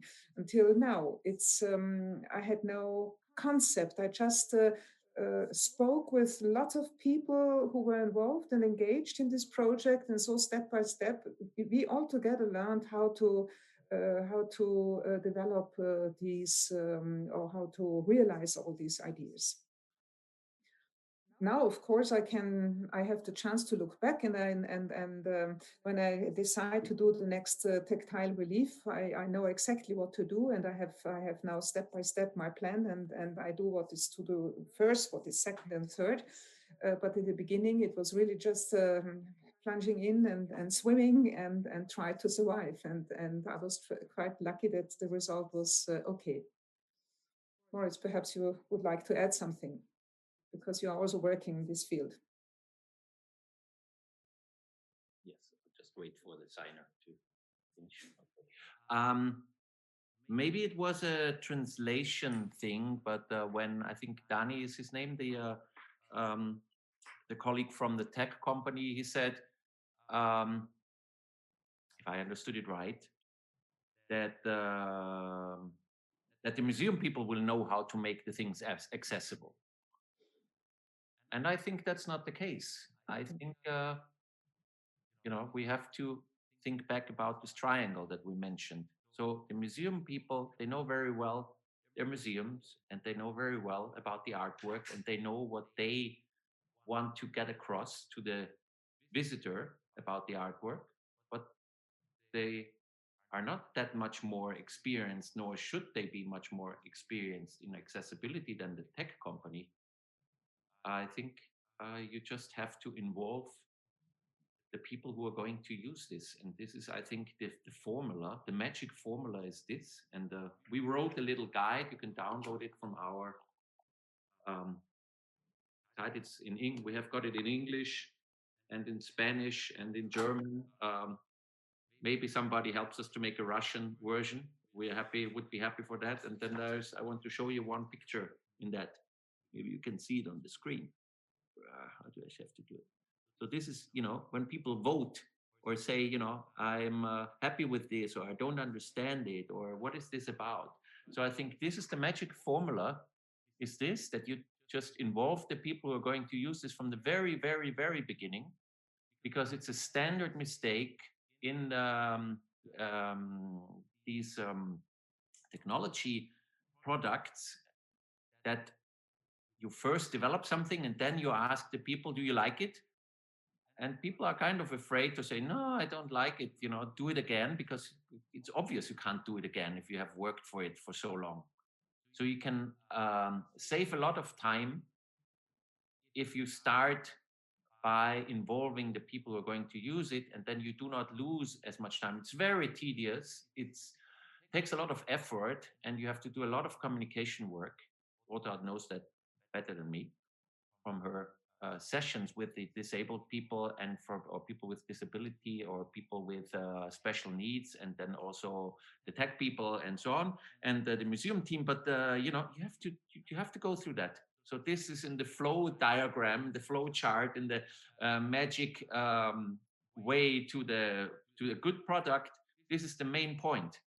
From the very beginning, respect the triangle that we have talked about, and then develop the project and the product. And then you don't have to go back, and nobody will tell you, as they have told us, our users have told us at a certain point, we don't like it. And then, bugger, you have to, 2 months of work are lost because we went in the wrong direction. And in order to prevent that, you have to have a constant dialogue with the people who are going to use it in accessibility, but also I think in the real world, of all applications in technology.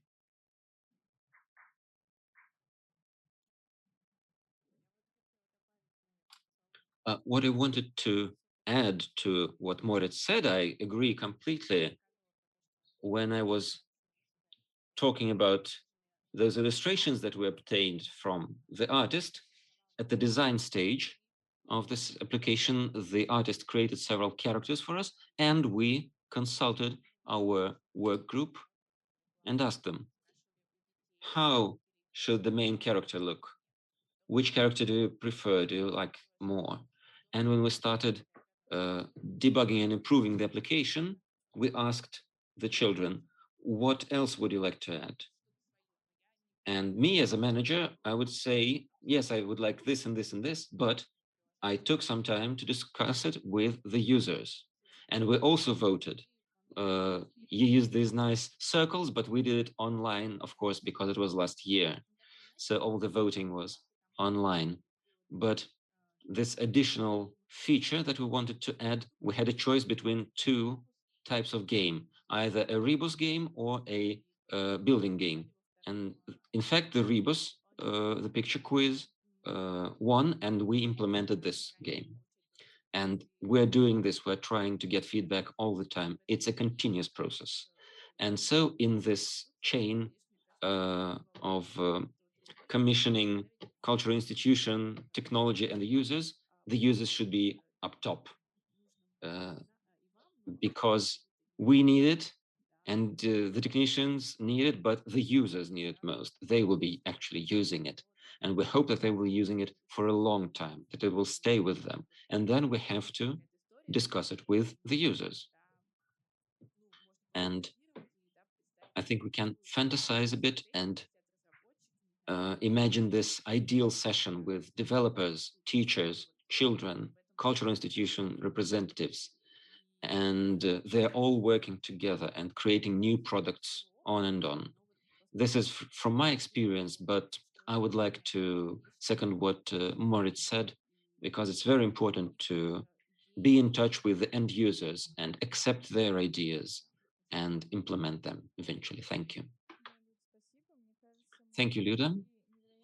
I think we have given lots of arguments for including the end user from the very beginning of an app development process or any product development process, because in one way or another, we are building upon the experience of the user. And it's important for us that the user can get the most out of our product. And looking back at our discussion here, we can say that when we decide to create a product, this decision should perhaps start not at the point of the cultural manager, with their viewpoint that another museum has got an app and we should have the same, or that we saw a nice video on YouTube and we want to do the same. I think that it is more important to talk to your visitors, to your audience, know what they want and expect, and only then start developing a product if we see that it is needed. And maybe, if I understood you all right, that is the starting point in the work on an application or a product. And what comes next then? And I've got this question maybe to put out, most of all. Let's see, let's imagine we have defined our target audience, we know their problem, and we know that we have a solution. We can get it, create a solution through an app. But what comes next? As we've mentioned, cultural managers may not have the necessary experience. As you have done so much in this, can you tell us what steps should be taken next on the very next stage, so that our listeners who have less experience could have a certain guideline on how to move in this complicated area? Rotrad. Yeah, first of all, I would like to say that since 1 year, we are no more able to work with people with disabilities because of the continuous lockdown we have in Vienna. It's really a shame. And when we finished our workshops with archers, I mentioned it already this afternoon. My participants asked to do regular inclusive tours. We planted these tours, we organized these tours now. And first of all, this is now the near future.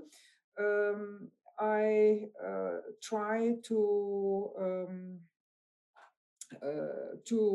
overwork the app, the Arches app, because some tiny technical features are not really well working, and I would like to add more art objects. I would like to translate the German text also in an English text, and this is this is one aim I have.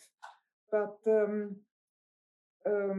the aim for the future, or the great wish from me, is to implant people with disabilities in our art education team, to call them to come to us, and if they're interested and if they believe that they would be able to do, they should do tours themselves. And I did already such tours with them, and they were really, really very, very well accepted. And perhaps I can reach, or perhaps we will be successful to employ one or the other. Mainly cognitive impaired people are interested to do tours for other people. This is one aim concerning our work in the museum, our art education work in the museum. From the technological side, I would say this is not my part, honestly said, because I'm not so keen in technology, but I'm in contact, still in contact with Andreas Eichinger, and you know how quickly the technological development takes place.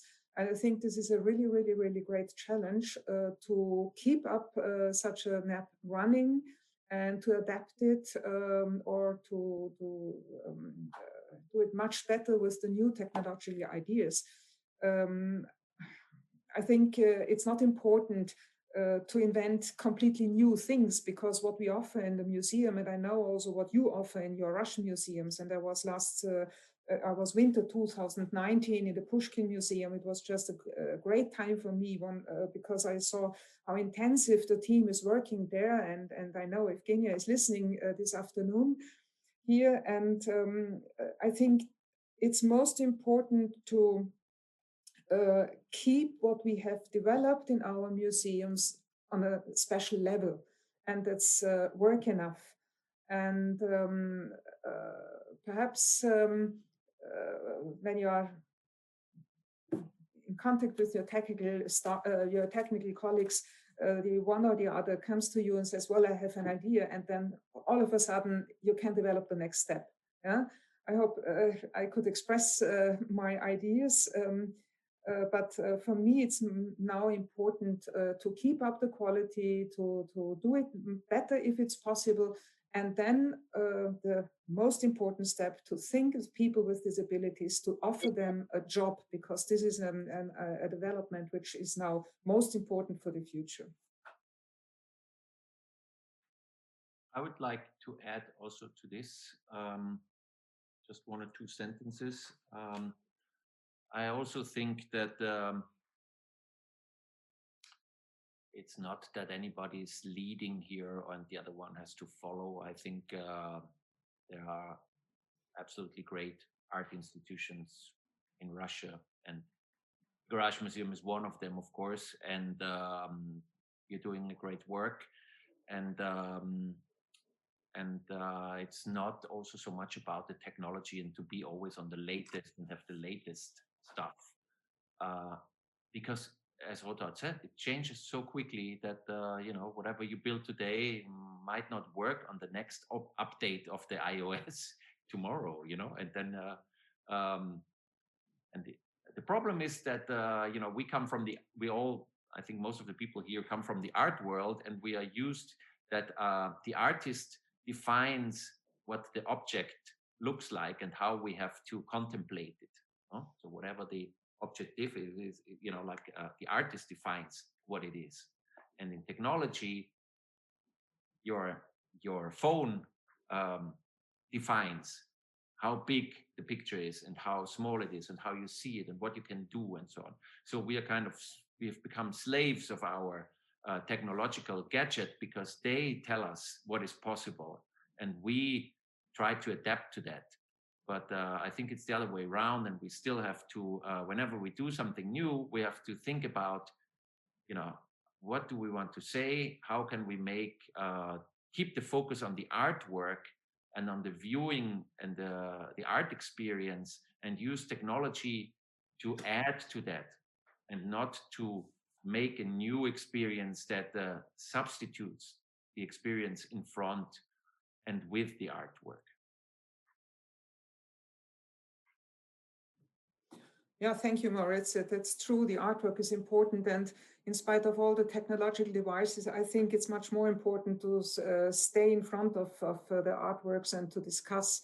And therefore, lots of people with visual impairment come to the museum and are so happy with guided tours, even when I have no tactile objects to offer them, because I only describe the paintings. I try to wake up the atmosphere of the painting and to give them a feeling of what the artist wanted to express. And for me, the human being, man, woman, child, is much more important than a technological device. Of course, the technological device supports us, but the human being is the most important and is just on the top in my ranking.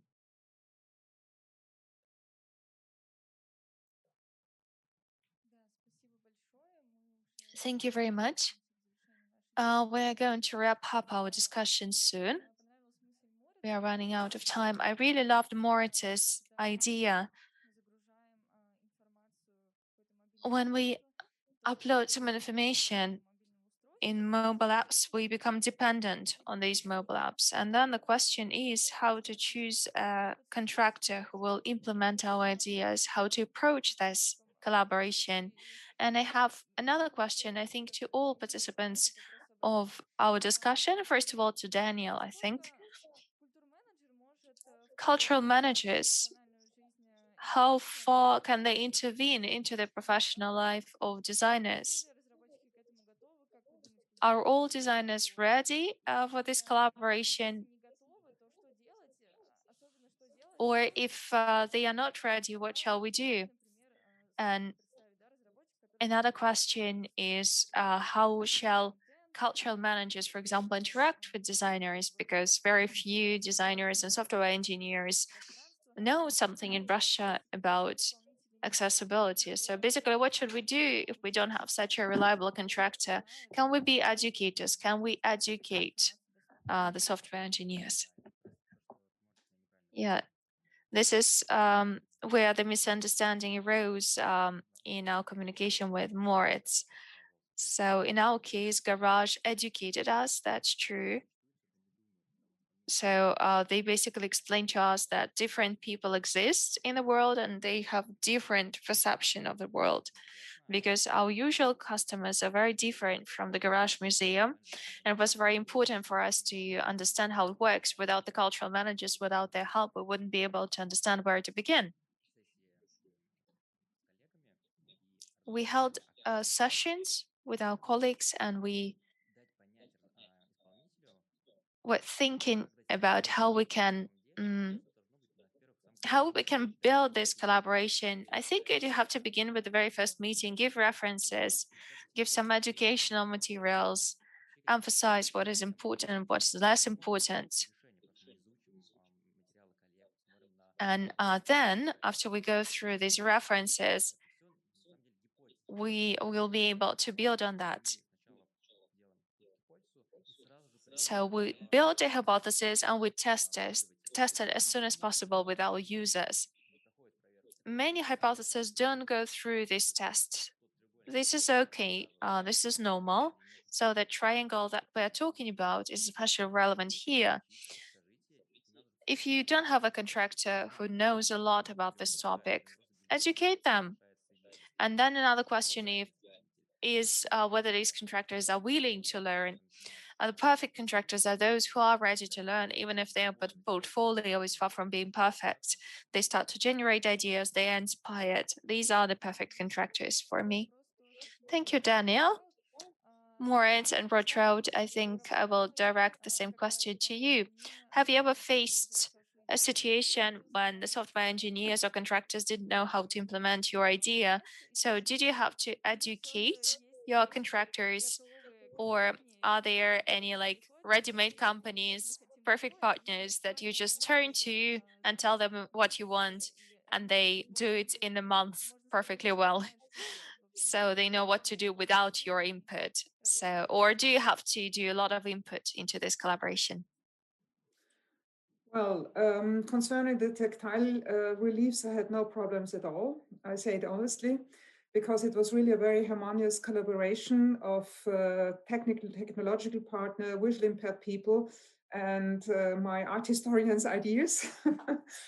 And during the Arches project, of course, we were a much bigger group, and yeah, we had to explain sometimes what we want to express, and we had to discuss. But I think it was not a kind of teaching; it was just giving an idea and showing the way.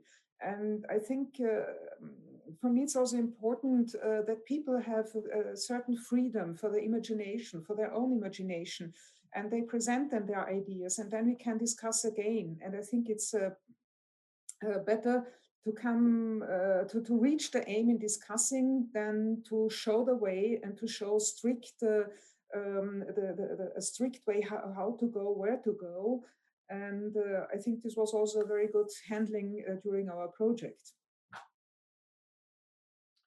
Well, I think we have to add that Rotraud has the privilege and the luck that her main technological partner for these tactile reliefs is a company that is also dedicated to investigation. So these people were able, without maybe the pressure of a commercial environment, of a normal commercial environment, to take their time and to learn, and to learn in this triangle that we talked about, from all parts. And yeah, if you're lucky enough to have these kind of partners, that's great. The problem can arise, of course, if there is commercial pressure, and if there's a company that wants to do it very quickly, that has a certain budget allocated, and says, look, I have so and so many man hours, and now we made a mistake and we did this, and the participants don't like it, but we don't have the time or the resources or the money to make it better. So here's what we have, goodbye. And this is, I think, what is the big danger. And if we tried anything today to really get across, I think it is that you can avoid this danger and can minimize this when you first take your time to know what you actually want, and mostly what the users want. And then this will not happen so dramatically that you build something that it is not used, and then there is no more money to fix it.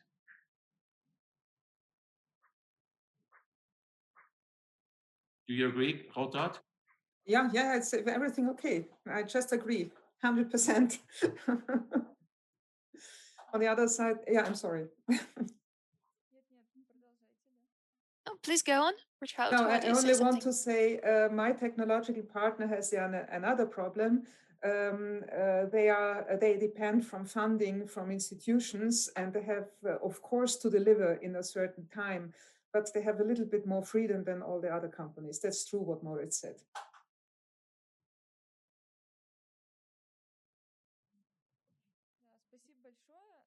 Yes, thank you very much. Actually, we have to wrap up because our next session is on the way. So we'll try to summarize our today's discussion. If I sum up our debates, our session, I think we can say that if a cultural institution decides to make an app, it shouldn't be the decision of the cultural institution only. You have to communicate with your target audience. You have to find a real problem, a real issue that exists for them. It may be a problem in the communication between the institution and its target audiences. And if we understand that this problem can be solved with an app, then the next thing to think about is beginning the process of designing the app. It could be an app for children to make the institution's content more available, more accessible for kids, because normally the texts are very complex, very difficult for children to read. It could be a separate app for foreigners. We discussed it in the morning, like a website which is designed for non-Russian speakers. These could also be apps for children with migration background and so on and so forth. And when we understand that our product allows to solve a certain issue in communication, we find a partner, a contractor. And as I understood from our discussion, there is no perfect contractor. It is non-existent. And the best partner is a partner open for dialogue, open for experiments, open to get new knowledge.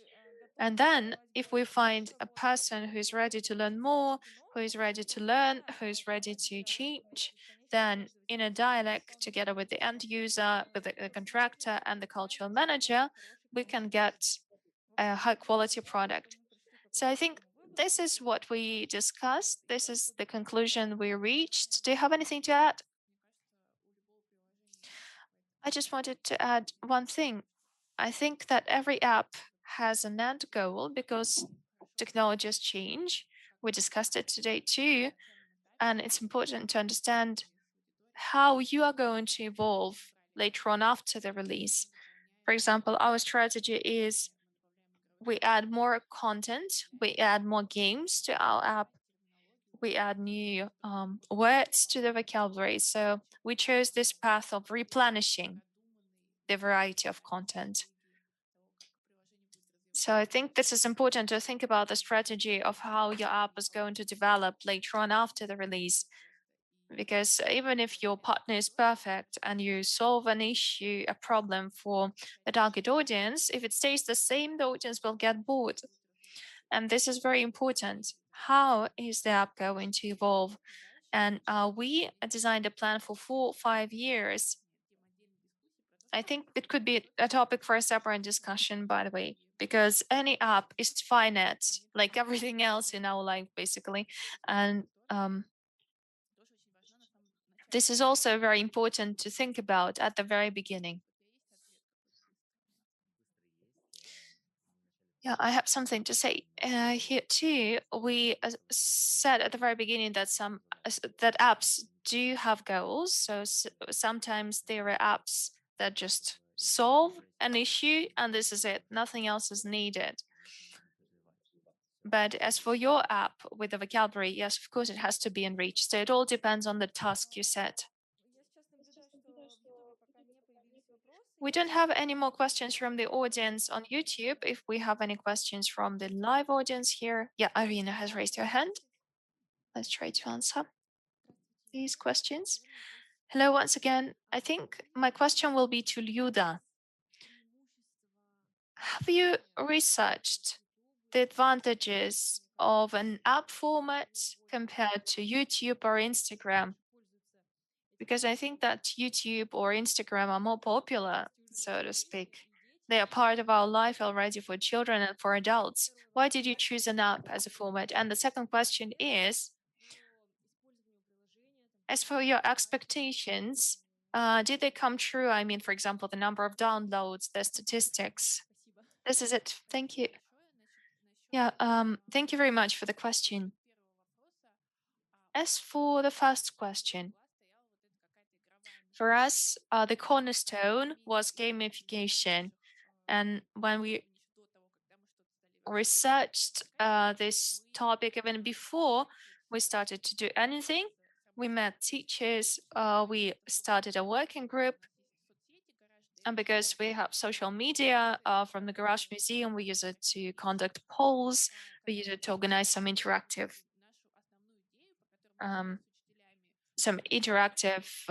ideas, approaches, and we all decided that the main need for teenagers and children is games, playing games. TikTok is also gamified, so maybe we could launch a blog on TikTok that would be much cheaper than making an app.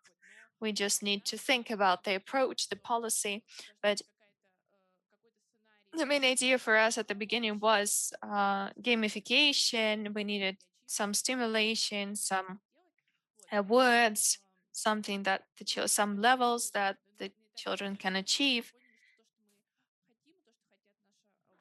So on doing the preliminary analysis, we realized that if we needed gamification, we needed to go beyond social media. But we know another reference, MoMA has MoMA Kids, which is an interactive website. But when we researched our target audience, we realized that they don't really use websites, and they surf the internet from the mobile phone. That was another thing that boosted us in the direction of mobile apps. So we decided to focus not on the website, which would be uncomfortable to interact with from the mobile devices. So we opted for the app format. As for the second question, the deaf community is not really that big. The Moscow school that we collaborated with when we launched the project, they do use the app. I have a micro disillusionment. Moscow-based children do use our app, maybe St. Petersburg-based children too, but I was dreaming to engage other regions too. So our micro goal was to engage more regional audiences. Maybe we need to think about positioning or PR, because another important thing is that our app is not about the garage museum per se, it's about art as such. So if anybody is watching us from other cities or towns, please let us know how we can help you, help your institutions, how we can collaborate, because it's not about the place, it's about the meanings. And we would like it to have a bigger scope, not just Moscow and St. Petersburg. So maybe we need to think more about that.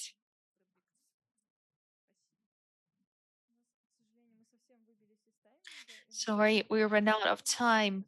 All we have time for is a very, very small question. Okay, it seems that we don't have any more questions from the audience. Morris Richards, thank you very much for joining us. Thank you. Thank you very much. Thank you very much. See you again soon, hopefully. Thank you. Thank you. Bye-bye. Goodbye.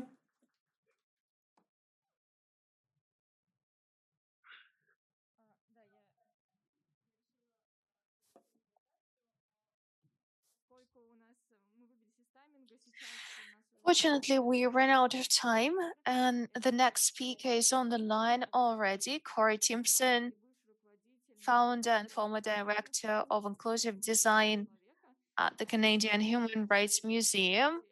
He will share his experience of working at this museum. So, Corey.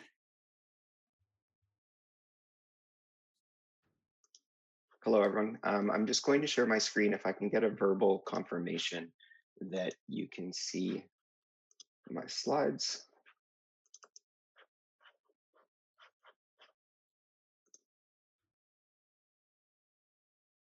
Yes?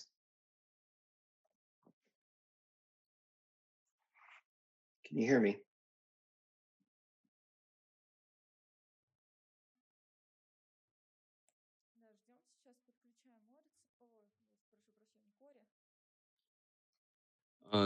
Yes, we need a bit of time to connect the video for the broadcast. Perfect.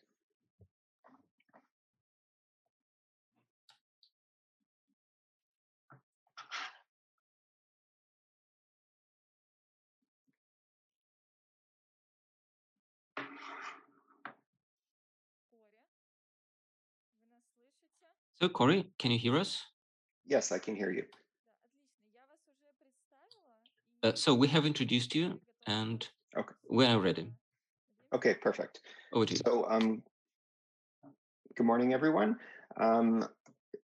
Thank you for having me. It's a pleasure to participate. And I'm going to go through a little bit about some of the projects and how we use digital technology and digital media in order to create not only more accessible experience for our visitors, and really what that means, but a more inclusive experience as well. So one of the things I delineate a lot between is not only accessibility, but inclusion. So my methodology is inclusive design, and an output of that methodology, one of the outputs is accessibility. A little bit about me is I'm a designer. I used to work in a design studio where when I was starting out in my career, I got the smaller and lower paying projects, which were the cultural projects and the museum projects. But it was a lot of fun for me, and I carved out a niche for myself working in that area. I then worked for a special operating agency of the Canadian government where I led the innovations team, the lab team, and I was able to work with a number of different museums over and galleries and archives and libraries over a 7.5-year period, thinking about projects of innovation. So both on the visitor experience side, but also on the back of house practical aspect of museological practices and management and administration of museums. So both sides of that equation. And then I was recruited to be the project director and the vice president of exhibitions research and design for the Canadian Museum for Human Rights. And that was a really great opportunity because it was a brand new national museum that was starting from scratch, collecting and presenting an intangible subject matter. And I really was able to think about, how could we do things differently? How can we build on museological due diligence and do this in a new way that was more inclusive, more engaging, and more in keeping up with the times. So now I'm working as a consultant. I worked at the Human Rights Museum for 8 years. I was the project director for the design build. I stayed for 3 years after it was open. And now I'm a consultant. I'm working on projects in Asia, Europe, the US, and Canada. And what is really beneficial to my practice in working across a diversity of projects is working on small museum galleries and archives, working on large ones, working on different social and political dynamics based around the world, and seeing how we can apply a methodology of inclusive design in one context and how we have to adapt it and evolve it in another. And that is really, really interesting for me, just to see how the tactics can evolve and change and what lessons I can learn by the diversity of the projects I'm working on. So enough about me, a little bit about the methodology, and then I want to get into some real tangible examples. So this is my ethos. This is the way in which I work across a project. I don't design and develop a project and then think about how to make it accessible. I think about all of the vectors of human difference at the outset, and I build it inclusively so that the outcome is accessible. And that way I don't have to realize any compromises along the design development path. I don't have stakeholders who bought into something and then I have to change it later. I don't have to compromise my design intention or if I'm working with an artist, I don't have to compromise the artistic intent or the curatorial objectives.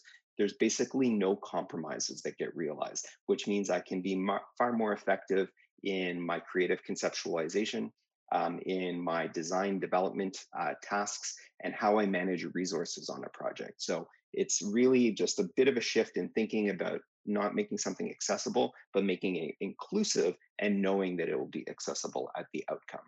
And it all functions around this premise that I have, that like as a designer, I have a design intent. And so, if I'm crafting a policy, creating marketing collateral, developing a piece of software, designing an exhibition, creating a public event, any of these things have intentions on the part of the museum, the gallery, the organization, but our audience also has intentions. And if we don't think about what their intentions might be at the outset, and this gets into what their ability, their disability is, what their preferences are, how they can be most comfortable, if we have our intentions and they have their intentions and they don't line up, then we're going to have a barrier. So what I always want to do is try and mitigate and reduce that opportunity for being a barrier as much as possible. So I feel it's a responsibility of a good designer to try and minimize the mismatch between those intentions. That will create inclusion, it will create accessibility, but it also leads to innovation. Over my career, I've been fortunate to win a number of international awards and recognition. All of those recognitions that I've received can be rooted down to an inclusive design methodology. I never would have achieved innovation on any projects were I not thinking about things inclusively at the outset. A couple things I want to just mention about disability is that we focus a lot on this medical model of disability. Something is broken, so we need to fix it. You know, I broke my arm, put it in a cast. I'm wearing glasses right now because my eyes aren't very good. But I want us to focus a lot more on the social model that doesn't put the emphasis on the individual. It puts the emphasis on the environment, because working in galleries, working in museums and archives, we want to focus on that experience that we're creating for other people. And we want to make sure that the environment is not disabling, that we don't consider the person disabled. We want to make sure that the environment is inclusive as possible. And when we think about technology, well, this is a really big opportunity for us to ensure that our environment that we're creating is as inclusive and as accessible as possible. So within this approach, you know, it's about inclusion as well as accessibility. We want to consider the ecosystem. So we're thinking a lot about digital technology right now, digital media, but a lot of this is taking place within a built environment. And if we don't think about the built environment at the same time, then we're missing a large part of the equation. And we're also missing out on an opportunity of how we can use technology within different environments to create greater accessibility. So technology for me is a facilitator. It's never really about the technology. It's always about what the technology can do. And so I want to really make sure that like I leverage standards so that I can exploit technology and then get rid of it when, you know, visitor expectations have evolved and changed, technology has advanced, and not be sort of locked into a heavy burden of cost and budget on the technology. So I want to use it and get rid of it and replace it with new technology as quickly and as easily and as cost effectively as possible. So some examples. When I was starting up the Canadian Museum for Human Rights, one of my biggest preoccupations was how to make static content accessible. So digital content, you know, I had a very clear idea on, but you know, the art commission, how do I make that accessible to someone who can't see it? The artifact in a case, how do I make that accessible? The didactic text on a wall, how do I make that accessible to someone who can't read it? All of these things were, you know, really a preoccupation of mine. I knew we would have an audio guide, so I came up with this idea of universal access point. And the whole goal behind that was making static content accessible to those who couldn't see it or feel it. So what is a universal access point? It is a system of 5 components. It is a cane detectable floor strip. So if people are self-guiding and can hit the strip with their cane, they know they're in the vicinity of a universal access point. It is a tactile marker that's affixed to the exhibits that has a number. The number is repeated in Braille, and there's a Bluetooth beacon icon on the tactile marker. There's a low energy Bluetooth beacon hidden within the vicinity. You know, it doesn't have to be visible. It's normally behind something. And then it's a mobile app that we developed that is location aware, that connects to a content management system, which is the next slide. So these are the components of a universal access point. But what this means is as we're developing content, it's all born digital. No one's creating content on a typewriter anymore. So any of our texts, any of our labels, any of that information is sitting in a content management system.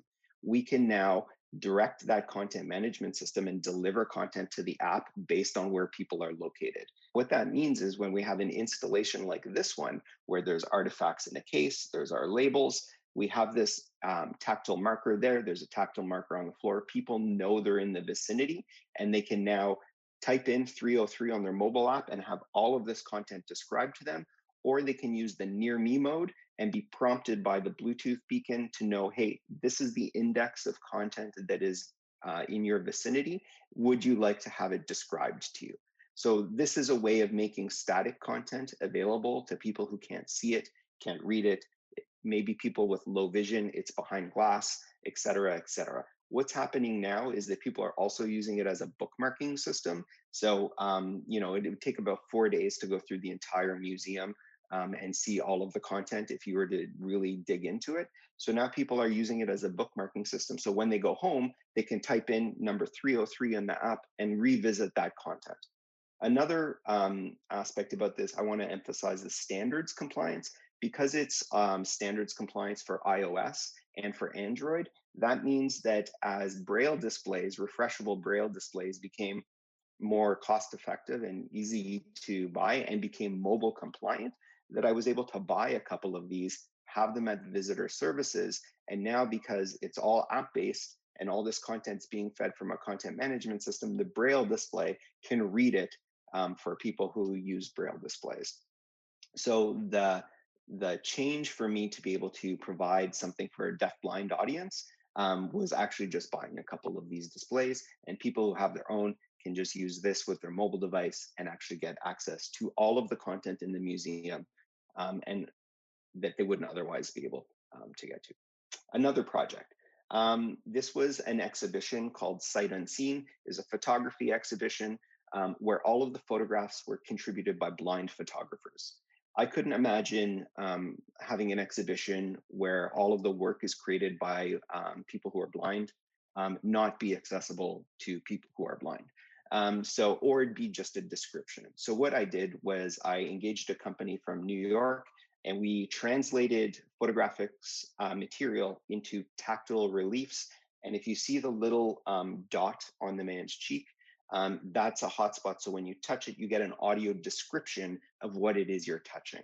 So we took a visual medium and we made it a multi-sensory medium. So that means we were engaging not just vision, but also tactility and audio description as well. Multi-sensory experience and making a photography exhibition accessible in non-visual means.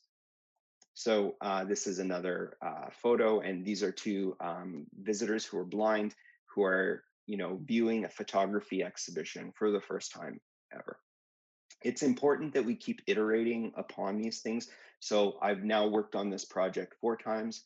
This technology, I'm working on it a 5th time with the Getty in California. But in this case, you can see that the tactile audio described image to the right of the photograph has some buttons along the bottom. What we learned through testing and redoing our process was that a guided audio was also beneficial. So rather than just exploring the image tactily and getting the audio description, we added a guided wayfinding audio track as well, which would be like moving your hand up the left arm and across the shoulder, you will feel. And then we got further feedback that this was, of course, important for blind visitors to be able to explore the photography. So this was an idea of iterating upon the same concept and knowing that we're never quite done. We can always do a little bit more. In terms of making digital content accessible, so something like a kiosk, touch screen interface, keeping in mind we were building the museum before sophisticated touch gestures were available through things like iOS and Android. But also knowing that we're using technology in the gallery that is, commercial grade. It's not consumer grade. It's not like having an iPhone. I really wanted to have some kind of system that allowed for navigation of digital systems, but also when we had tangible interfaces in place, I wanted the same system to apply. This was important so that visitors coming in would have to learn the system once, and they would be able to use it throughout their journey through the museum. So in the first case, this is a touch screen on the left. We developed this idea of a universal keypad.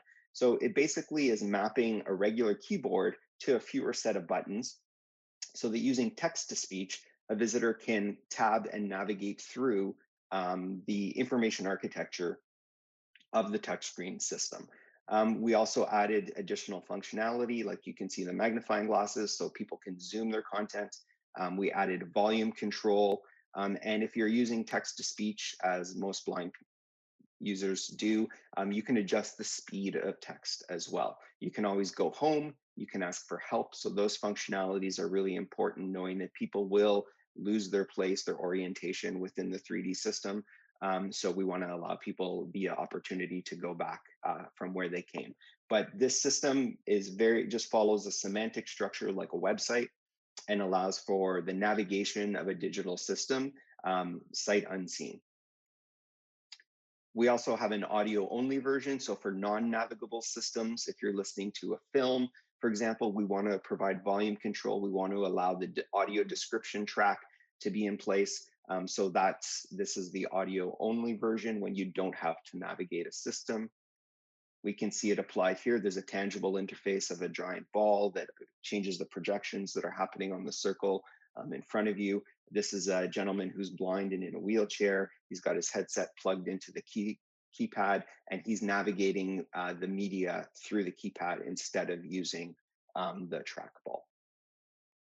And same thing here, this is another tangible interface where you flip these pages and then you get an audio, visual, light show, and it highlights different artifacts within that installation. And you can see the keypad on the right. You can use the keypad. You don't have to flip the pages of the book. So you learn this system once, and then it gets applied to tangible interfaces, different shapes and sizes of installations, and obviously to digital interfaces as well. Thinking beyond technology a little bit, but that technology that we're creating is always surfacing media. So what do I mean? I mean text, image, audio, and video. We want to make sure that's accessible as well, right? We don't want to just have the system be accessible and then the media that is contained within that system not be accessible. So I just want to make a note that when we're thinking about things, we want to think about signed interpretation, audio description, right? So that's the track. If you can't see the film, for example, that says, a woman walks across the field and approaches the car. She opens the door. That's an audio description. So we want to ensure that we produce audio descriptions. Captioning, so captions along the bottom. That's not the same thing as subtitles, right? Captioning will also describe non-spoken things. A door slams in the background. If it's a subtitle, it's not going to do that. It's just going to translate what people say. If it's a caption, it's going to have these other audio events be described. And transcription, obviously.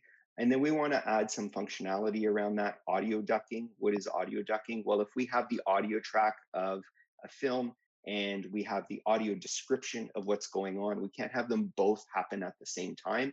So if the woman walking towards the car in my previous example is talking, then we want to duck and lower what she's saying so that the audio description carries forward and we maybe only hear her in the background, or vice versa, depending on what our priority is in that instance.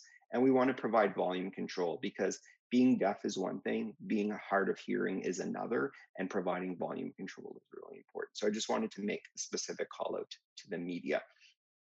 Now, the technology and how we surface those things is we create those, what we call affordances, those child assets, and then we surface them through technology. So in this case, this is an in-gallery installation. It's 27 meters wide. We can see it's a bilingual presentation, so it's in English and in French. And we see the American Sign Language interpreter. We see the interpreter from Langue des Signes Québécoise, which is the Canadian French Sign Language. We see the captions in English and the captions in French. But all of those assets are only being pulled together at the presentation layer. It's being pulled together by the player. It's not baked into, we didn't produce the video with all of these things baked in.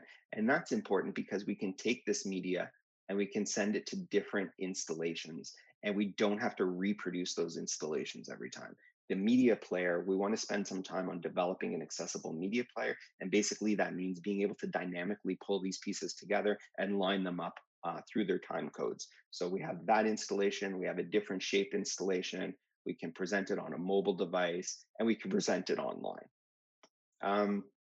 Another project I want to show, because augmented reality and virtual reality are getting so much attention lately. My favorite application of augmented reality that I've worked on is in this type of instance. So I've done this a couple times now, but it's about making artifacts more accessible and adding supplemental information and context and interpretation around those artifacts. So in this case, we have these textiles, apietas from Chile. They're in a conditioned case under low lighting for conservation reasons. And they're very important artifacts, but it's very difficult to see the details. And we can only add so much interpretation because the label is only so big. So you can see to the left, there are some iPads and there are some cards. And the idea here is that we built an augmented reality app. So it image recognizes the artifact. You can see there are little blue hotspots on the image. This way the visitor can scale, view the details. They can change it into high contrast. They can hear the audio description of the visual description of the artifact, and they can click on those blue hotspots and get supplemental interpretation that we weren't able to fit on the artifact label. So in this case, we were able to make these artifacts far more accessible to our audience. But also the idea behind printing those cards was that educators could take the cards with their class, bring them back to their classroom, and then still use the augmented reality app in the classroom with the image being recognized off of the card instead of the artifact itself. So we're able to prolong the engagement as well as making the artifacts more accessible. When we haven't been able to produce augmented reality in certain instances, we have been able to do like a photo stitch of an artifact and just have it be digital and presented. Once again, you know, the person who can't see this artifact in the case can now get the visual description of the artifact through the mobile device. They can zoom it as well. Say if there's low vision, it's much higher contrast here because we have it on a white background instead of, you know, in an artifact case in the middle of the gallery. So the edge detection is a lot more clear. So yeah, it doesn't have to be augmented reality. You can do it digitally in a number of ways, but the idea here is that it creates greater inclusion, it creates greater accessibility, and it also allows people to use this if they can never make it to the museum, which we know some visitors will never make it there. In terms of creating immersion, I just want to show this gallery. So this, you know, was one of the most boring topics that I got to work with in my career, but was one of the more interesting exhibitions that I got to design. And the idea here was to tell human rights stories, but to use the medium and material that was you know, relevant to the era in which the stories are being presented. So this section of the gallery is looking into the future of human rights. And what we did was we made an immersive and responsive environment. So you can see those little circles on the floor. Those are hotspots. When people walk into a hotspot or roll into a hotspot in their wheelchair, it changes the environment around them. The white light changes to red, green, or rainbow color, depending on which hotspot. So red for reconciliation, green for environmentalism, rainbow for equality. The music is brought in by a Spotify playlist, so the music changes based on the hotspot. There's a tactility and a vibrotactility that happens. So the dress vibrates differently. When it's red, it pulses like a heartbeat. When it's green, it moves like Aurora Borealis. The images that you see in the background are pulled in from Instagram based on the hashtags that are related to environmentalism. The two smartwatches read aloud tweets. So it's a text-to-speech Twitter invocation based on the hashtag, and we have a 3D digital object as well. So the environment changes, and it's a multi-sensory, it's audio, it's tactile, and it's visual. So people can share in the experience together. Visual description, I'm just keeping a note on the time because I'm getting close here. Visual description is something that we can do during our collections management phase that will help facilitate greater inclusion and accessibility later. So while we're cataloging our material, if we add a visual description to it, it's a non-interpretive text. It's really just describing the material. Then we can surface that information later. If it's surfaced online, it will help with search engine optimization and all kinds of other things, but it really does mean that people who can't see the material can get a description of the material, and we can use that when it comes to exhibitions and public and educational programming later as well. This is from the Cooper Hewitt Smithsonian Design Museum in New York. So they have really great standards for visual description that we've helped them develop over the last couple of years. And since the pandemic, they have had they've been closed for a large period of time. They've had their staff working on visual descriptions. They've now produced over 6,000 visual descriptions for material within their collections. And this is all increasing the accessibility of their collections. I think getting back to that idea of shared experience, so being inclusive and not just being accessible, you know, how do we include people who can't make it on site, and how do we include people with varying ranges of ability and disability? Well, this again, the mobile device can be really important. The last exhibition I produced for the Human Rights Museum is on Nelson Mandela and the apartheid movement in South Africa. And in this case, I wanted people to be able to participate and contribute something. So during the Soweto uprising, you had people in South Africa with protest signs, basically fighting against a militarized police force with tanks and machine guns. So I wanted people to be able to produce their own protest signs. And you can see in the protest signs that are in the background, there's 3 of them that are a bit lighter. It's because those are projected. So the other ones are printed, but people can create their own protest sign. It enters a queue and it gets projected in and amongst the other protest signs. But in order to make this really accessible, we developed it as an app first. So, and not even an app, sorry, it's just a website. You can go to postersforfreedom.ca right now and you can create your own poster. The exhibition is being presented in Texas right now. So if you create your own poster, it will be presented in Texas. But because we did it following the iOS standards for accessibility, it meant that like blind people, people with mobility impairments could also create their own poster and have it and participate in the exhibition. And so we just ported that to a really large surface digital screen in the gallery so that people could do it there as well. But meant that it was accessible to people to participate no matter where they were.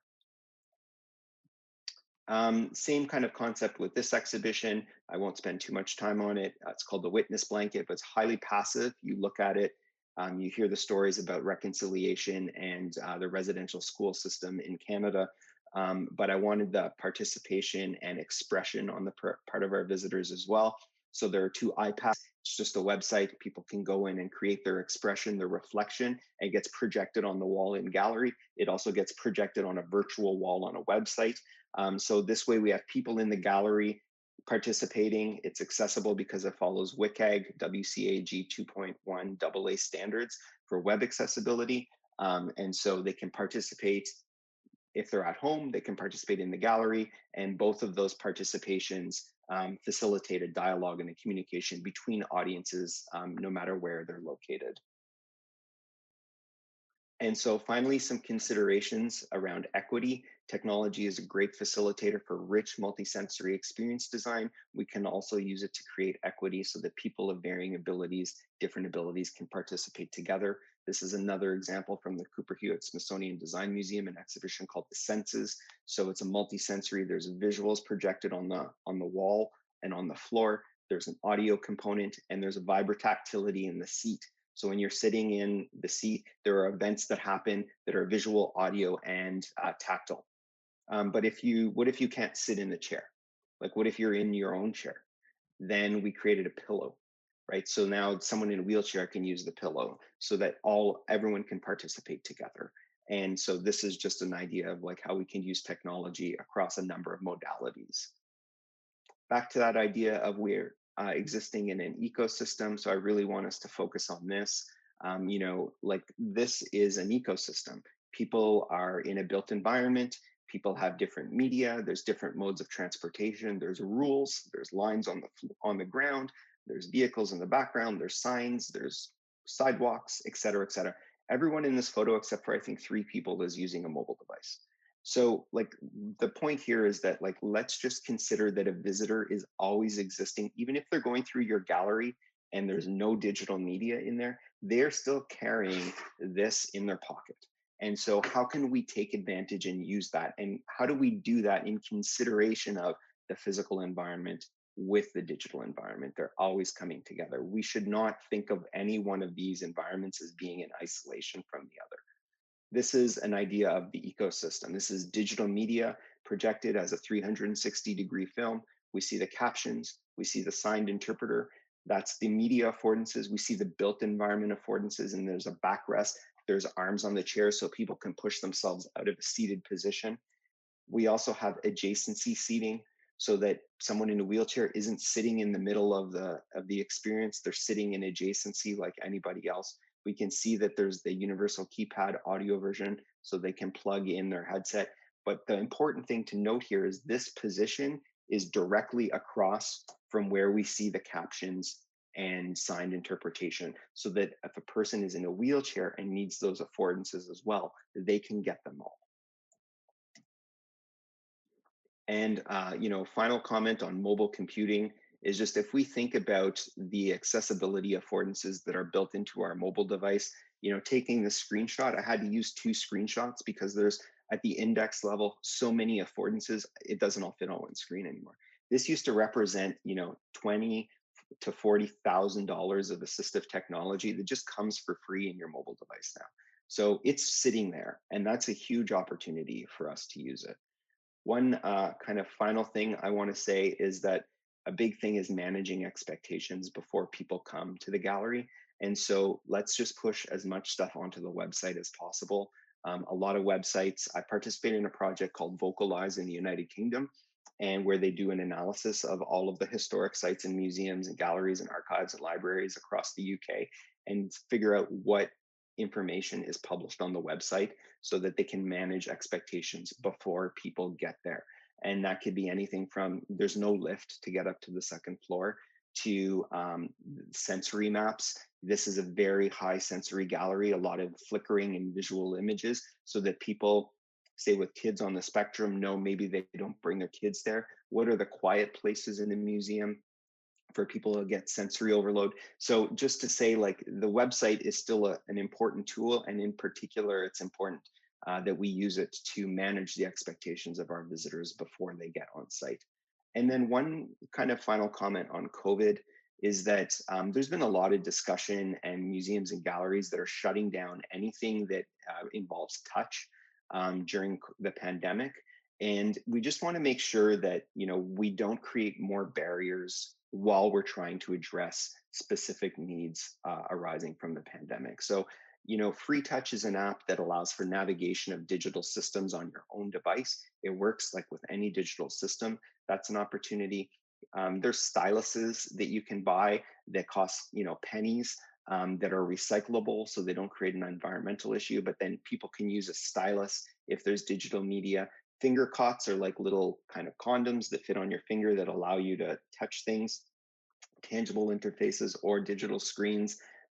If we're presenting digital information, if we can port it to the mobile device, and if we're concerned about copyright and restrictions, then we can geofence that content so that it's only available when using like the Wi-Fi of the gallery. Like there's a lot that we can do to ensure that we don't just shut things down because they involve a touch. And yeah, I think that's where I'll leave things. Tried to cover as much as possible, and happy to take questions in the time that remains.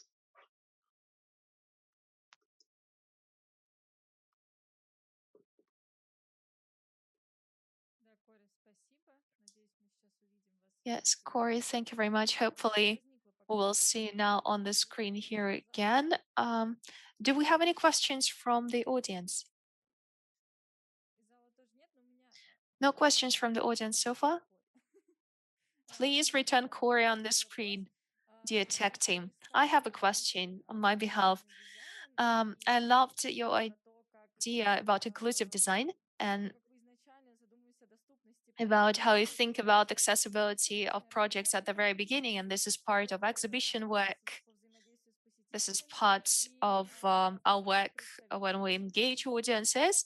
I am a representative of a cultural institution, and I'm wondering, you know, how can we put this idea across to curators, educators?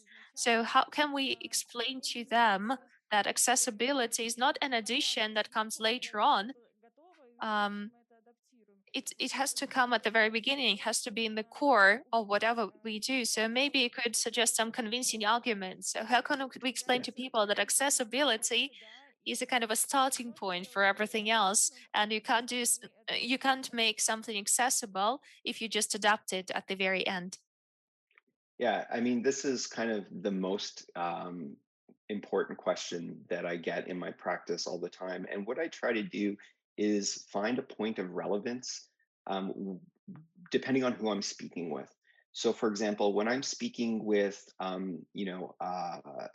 chief financial officer who's looking at the budget of an exhibition and is saying, well, how much is it going to cost for us to do this accessibility stuff, for example? Then I cite statistics like 1 in 5 people in the world has a disability. 1 in 2 people over the age of 35 will have a disability in their lifetime. And this represents actually like $1.5 trillion of discretionary spending globally annually. So if we make things more accessible, we have a much broader market, and we have a much greater opportunity to see an increased return on whatever our strategic objectives are or our performance indicators: visitation, repeat visitation, membership, audience demographics. All of these things increase when we are inclusive and accessible. When I'm talking to a curator, I talk a little bit about like what is the curatorial objective, and then I bring in the relevant points of inclusion and demonstrate how their objective can be greater satisfied when we're inclusive and accessible. So it's never about like, I try to say I'm not like the fun police. I don't want to come in and stop everything from being fun or interesting. Like the idea is it can be more fun and more interesting if we're inclusive. And so I try to demonstrate based on what the individual's priorities are, how we can create a greater return on their objective by being inclusive. And that might be like reading levels. Like if we're not using plain language, then it's going to be more conceptually difficult for someone to access the content. But that doesn't mean that we want to make things overly simple. So is there an opportunity to do a plain language version of something while we're doing a more complicated version? So if something's at like a grade 12 reading level, can we do a version that's at like a grade 8 reading level also? So stuff like that. So, but it really depends on who I'm speaking with and what role they take. And then demonstrating that it doesn't cost us really anything additional to do this work at the beginning. It definitely costs us more to do it later. And so like that's kind of the trade-off.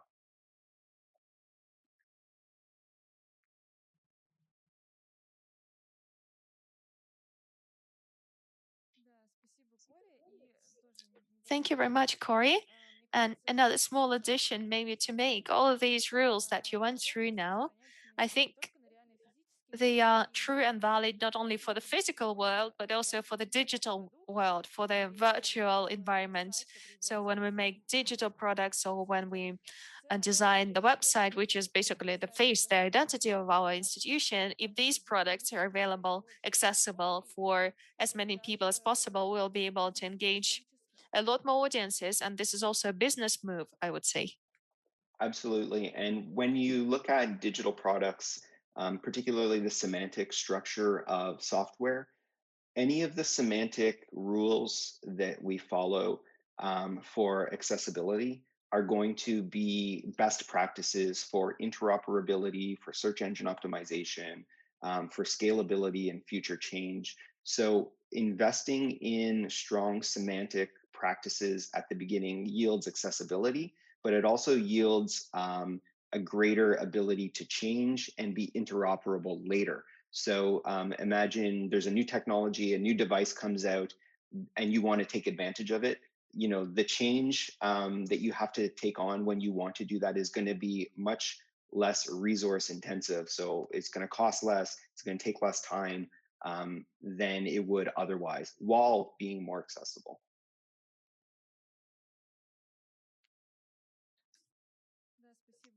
Yes, thank you very much, Corey. Unfortunately, we have to move on now. We have to move on to the next speaker. Thank you very much. It was amazing. Thanks, It was everyone. very helpful. Thank you. Cheers. Hopefully, we shall see you again sometime soon. Sounds good. Thanks.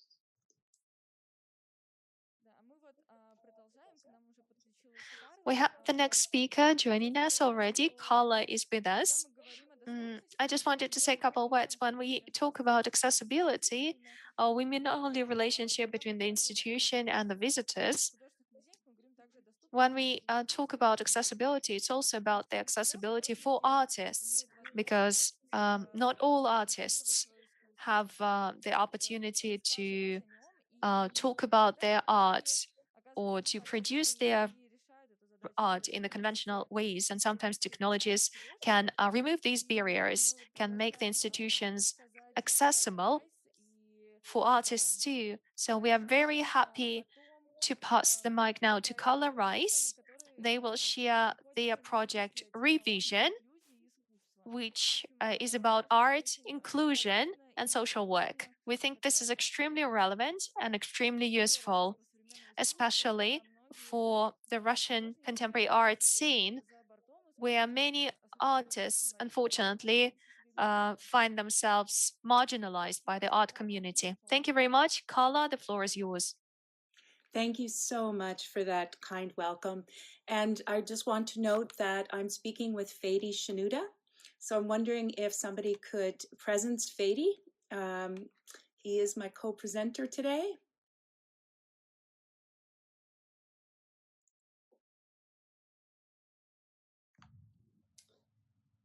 Hi, everyone. My camera is on. It just doesn't seem to be, I don't seem to be on for some reason. I'm just wondering if there's a control on the host side.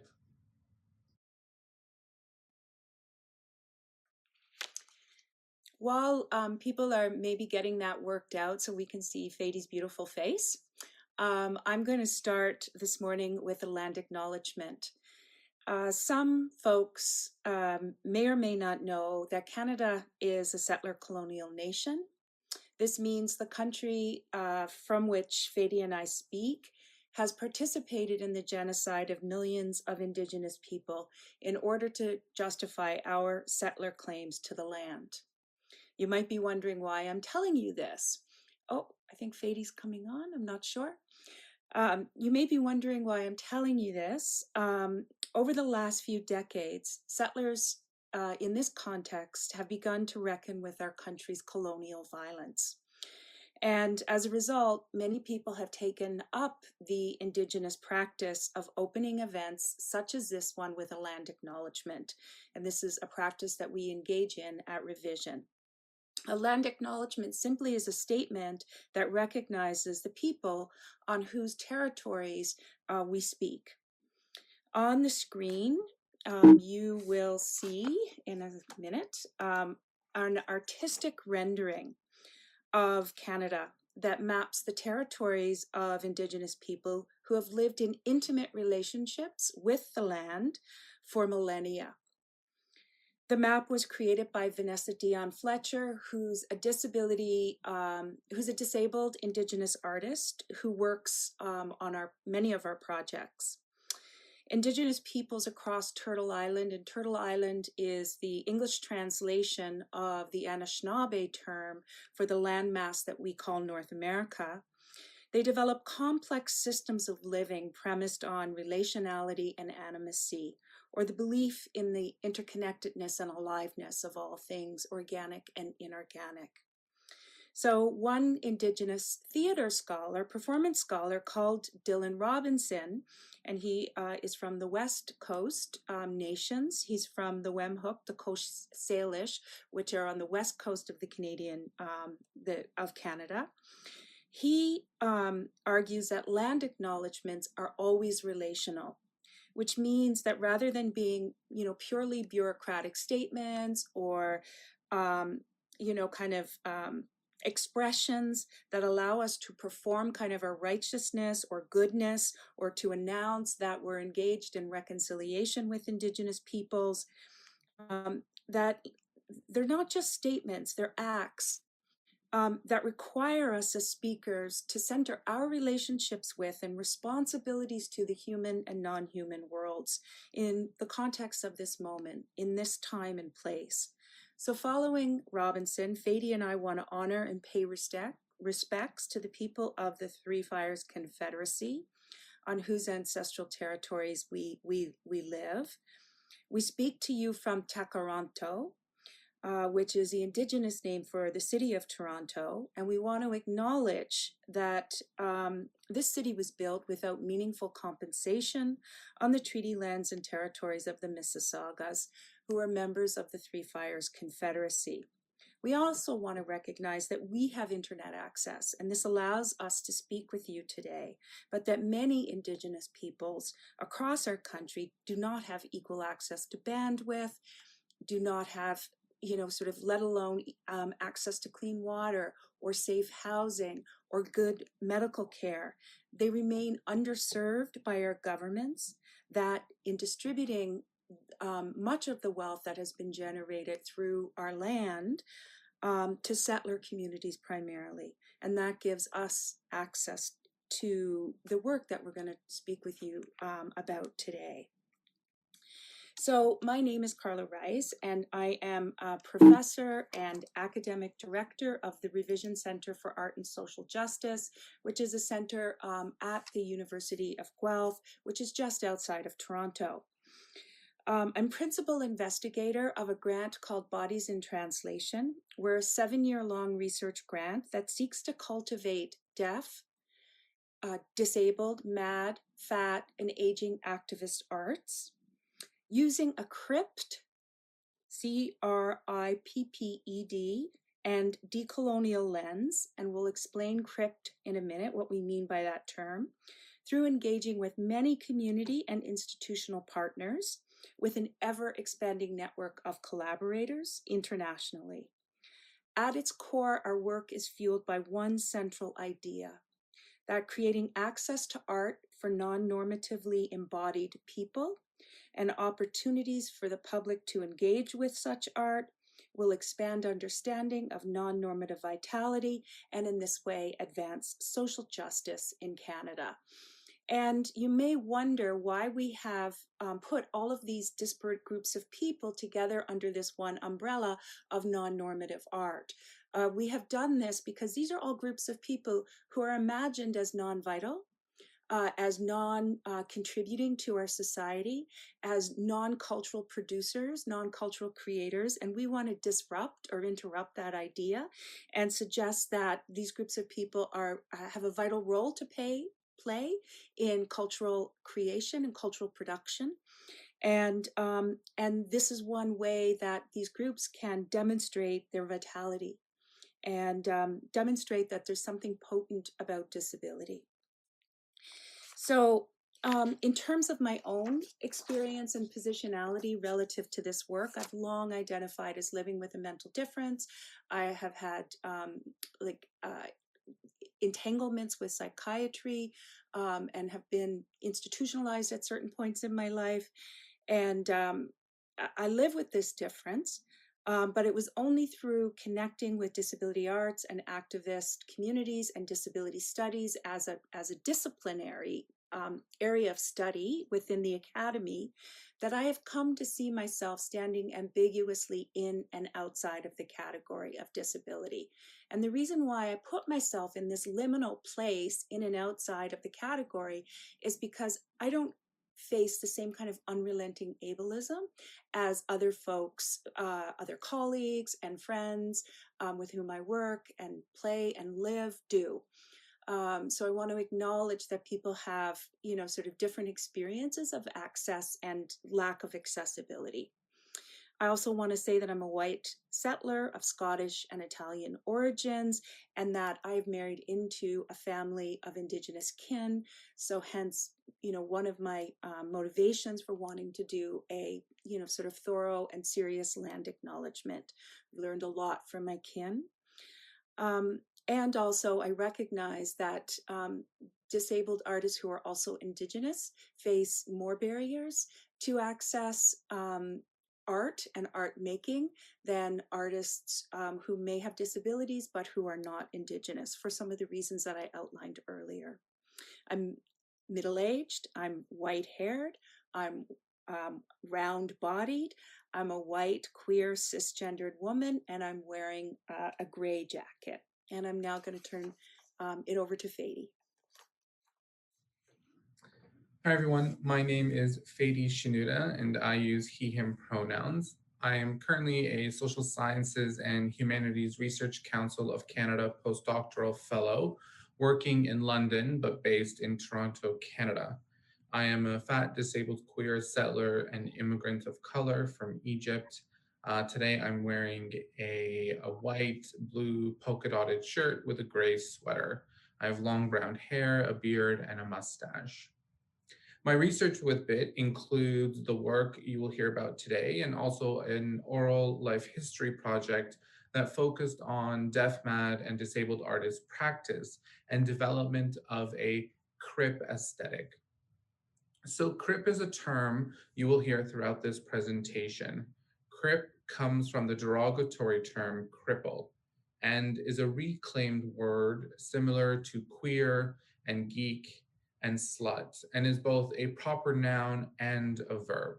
One can be a crip and one can also participate in cripping. This concept helps us to define our orientation and our understanding of disability, not as dysfunction, but rather as possibility. A crip aesthetic is therefore a way of both imagining, designing, and creating art and art practice in ways that allow body-mind differences to lead. In addition to cripping the arts, deaf, disabled, and mad communities also crypt other things like time and space, and even the notion of access. So time is crypted when we slow down or when we speed up to match our capacities. Space is crypted when a bathroom becomes a living room and vice versa. And access is crypted when it is interwoven into the creative process and is not an add-on. So to crypt this space and this presentation, we want to start by talking about our approach to access. So before continuing, we want to highlight the ways in which we aim to make this talk accessible. So to relax the online space by borrowing from a disability arts practice called relaxed performance. Relaxed performance opens up theater spaces to welcome differences. Rather than requiring people to stay seated and listen silently, this approach invites attendees to move and speak and leave and return and eat, etc. Relaxed performances often include other modifications. We might dim the lights, we might reduce the sound levels, we might remove or reduce flashing lights. We might create a different space, a chill out space for people. And even prior to performances, we might provide attendees with a visual story, a kind of document containing information about the venue, the performance, public transit, washroom locations, accessibility features, and what to expect from the performance. We can relax online spaces as well. In fact, we are right now. We are providing sign language interpretation and live captioning. We're talking relatively slowly so that the interpreters can sign in sync with our words and so that the Russian translators available can do so at a fair pace. The fact that all of us are at home right now also offers us an opportunity to meet. And so folks can turn off their cameras, you can wear comfy clothes, ones that may not be considered workplace appropriate. We also offer a description note on our slides. The background of each one is in 4 vibrant primary colors: red, green, orange, and blue, and contains keywords that we refer to in our talk. We'll also describe the visual content of images and videos as we go along. Thanks, Beatty. Thank you.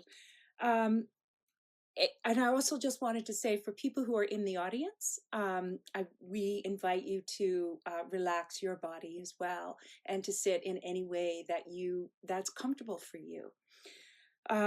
So in the remainder of this presentation, we explore the disability technology art interface from the perspective of disabled artists.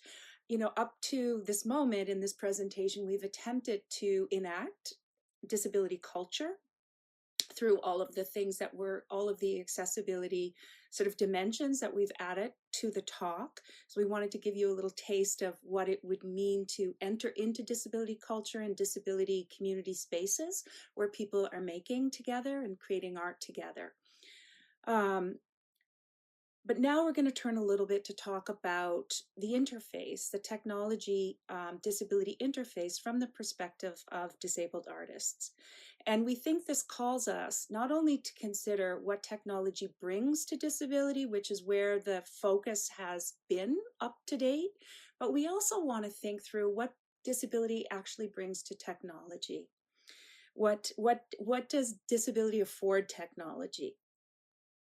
And in this, we're really interested in how disabled artists crypt or disrupt the normative and neoliberal impulses that typically guide technology development.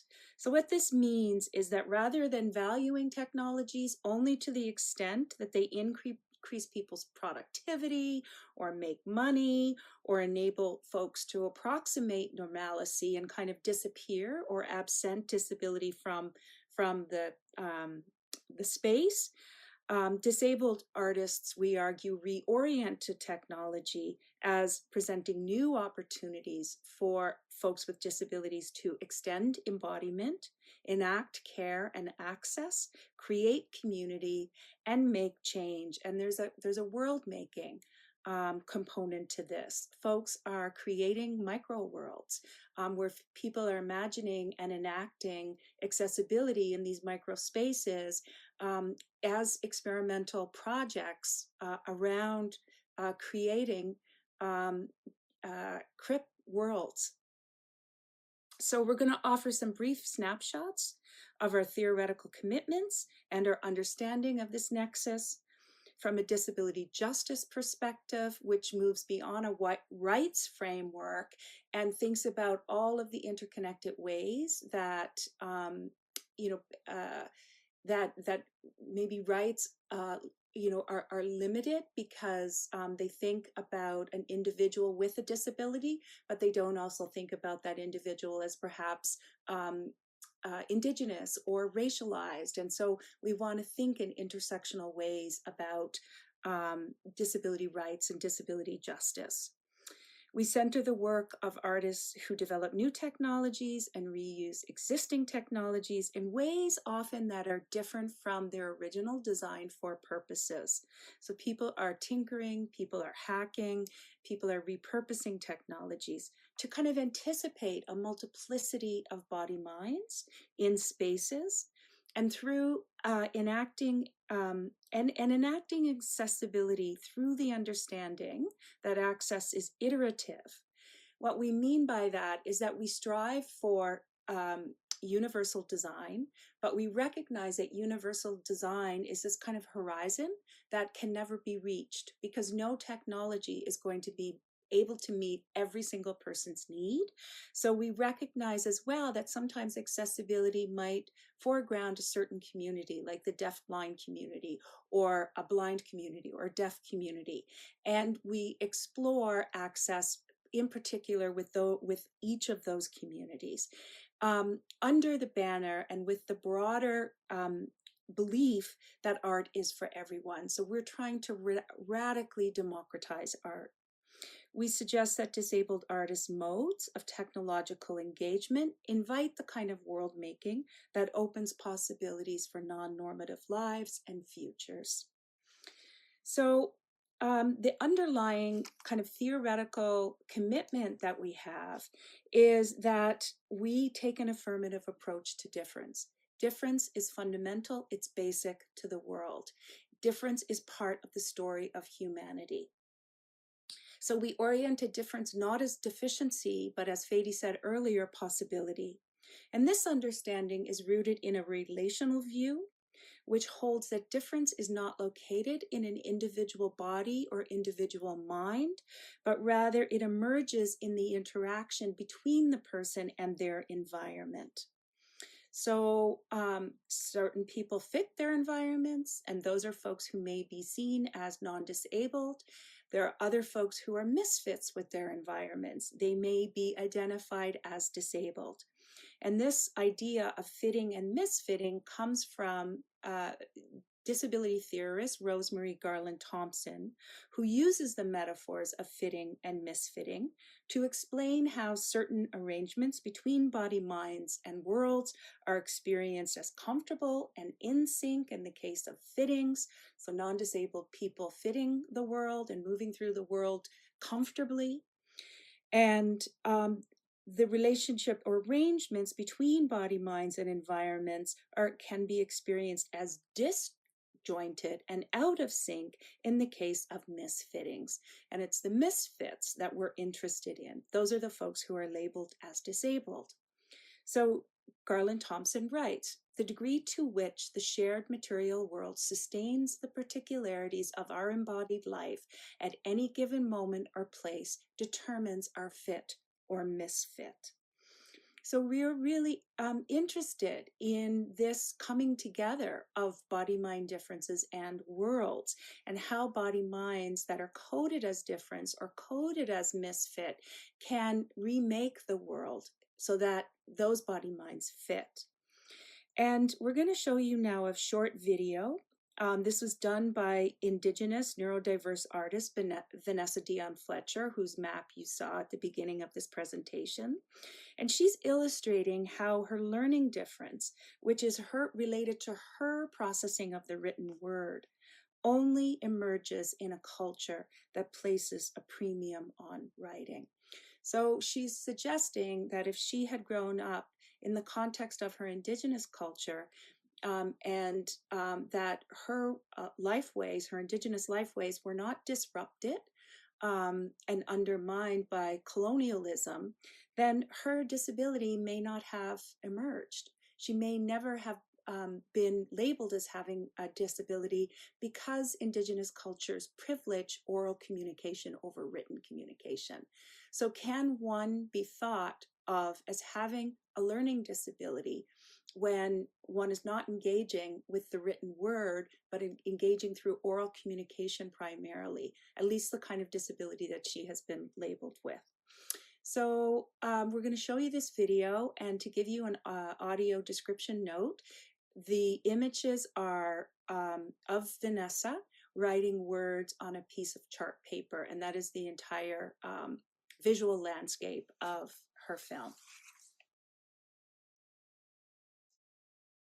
Words. Words.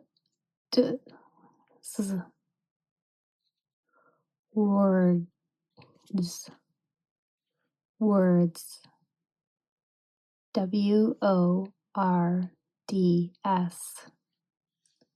Results will be stated in terms of ability ranges, percentile scores indicating relative standing out of 100. Homopon, pone, homophone, HOMAPHON. Each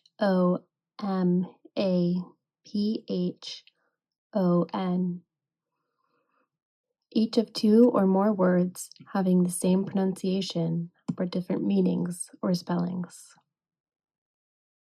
Vanessa is presenting with significantly weaker ability in two areas. Great, GRATE.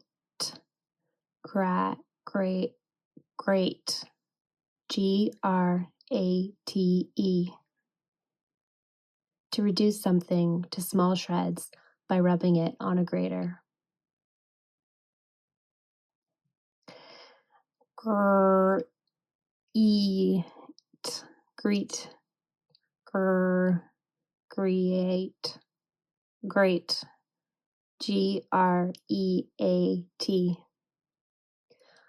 A great or distinguished person, excellently, very well.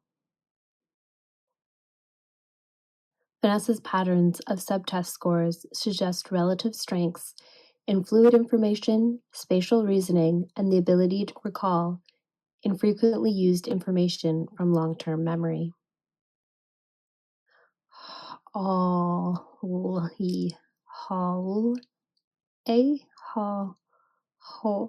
HOLE, an area where something is missing. It is worth mentioning that the pattern of weaker working memory and processing speed is often seen among students who are experiencing academic difficulties. Whole, WHOLE,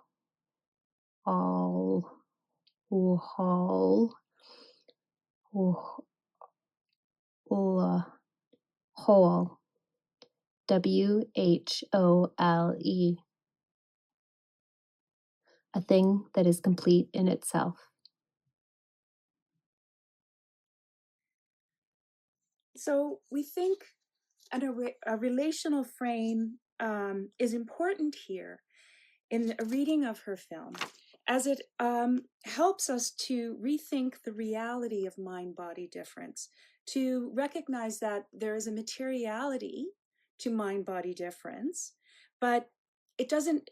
If we have a relational frame, we can rethink this materiality without essentializing or losing the important element of understanding how difference materializes and disappears in and through its entanglements with the world. So there's a materiality, but that materiality may not be presenced in certain contexts and may be presenced in other contexts.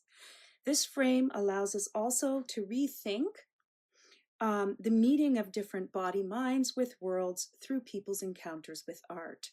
And we would argue that artists' attunements to the many possibilities for this meeting, as we see in Vanessa's film, leads to their innovative use of technologies which can change the way we create, exhibit, and experience art. Carly, can you turn the captions back on? Oh, yes, I did. Yeah. Thank you very much. Okay. So in all this, we remain cognizant of the technological violence that exists against our communities and others. Two terms help us to explain this violence. The first one is techno-eugenics. It is a term we coined to describe the development of ability-enhancing technologies driven by visions of an improved human species. These are technologies with a eugenicist drive for perfectibility. We orient to eugenics as the underlying logic for certain technology development. So to trouble technologies created to assimilate disabled people into normate society. So techno-eugenics exposes that technology's trajectories, where they're going to end up, are not apolitical, but rather they're wrapped in racist and ableist ideas of human development and evolutionary progress. Techno-ableism is this other term that we've used, and it comes to us from Ashley Shue, that describes technologies that aim to fit disabled people into normative environments and understandings. It refers to the idea that technologies designed for disabled people serve ableist desires to fix and overcome or neutralize disability. So both these terms describe worlds where technology is designed for and not by disabled people to either eradicate disability or remove its possibilities for disruption. Our discussion here illustrates what happens when disabled people design, develop, and create technology in art-making processes where difference is centered. We call this process techno-access.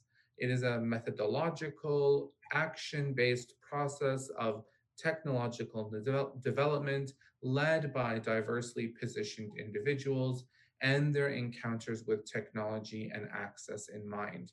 It is access first technology creation process from the ground up. Thanks, Fady. So the ways that disabled people work with and rework technology is a subject of many disabled artists' practices, as we now discuss. The example we draw on shows how artists use technology in disruptive ways to presence disability and to create new worlds. And we use an example from an exhibit at Tangled Art Plus Disability, which is a gallery in Toronto that is dedicated to showcasing disability art and advancing curatorial practices. And we partner with them on many shows. And they, in 2017, showed Canadian video artist Deirdre Logue's collection of films, her video work, which was called Admiring All We Accomplish. And this was an exhibition that we co-produced. For this exhibition, Deirdre Logue was tasked with having to respond to Tangled's requisite. So Tangled has as a kind of principle of operation that accessibility must be built into any artwork presented in the gallery. And she responded to this call by partnering with a disability identified artist and technologist by the name of David Bobier. And together they co-developed an artful approach to interacting with her video work using his innovations in vibrotactile technology.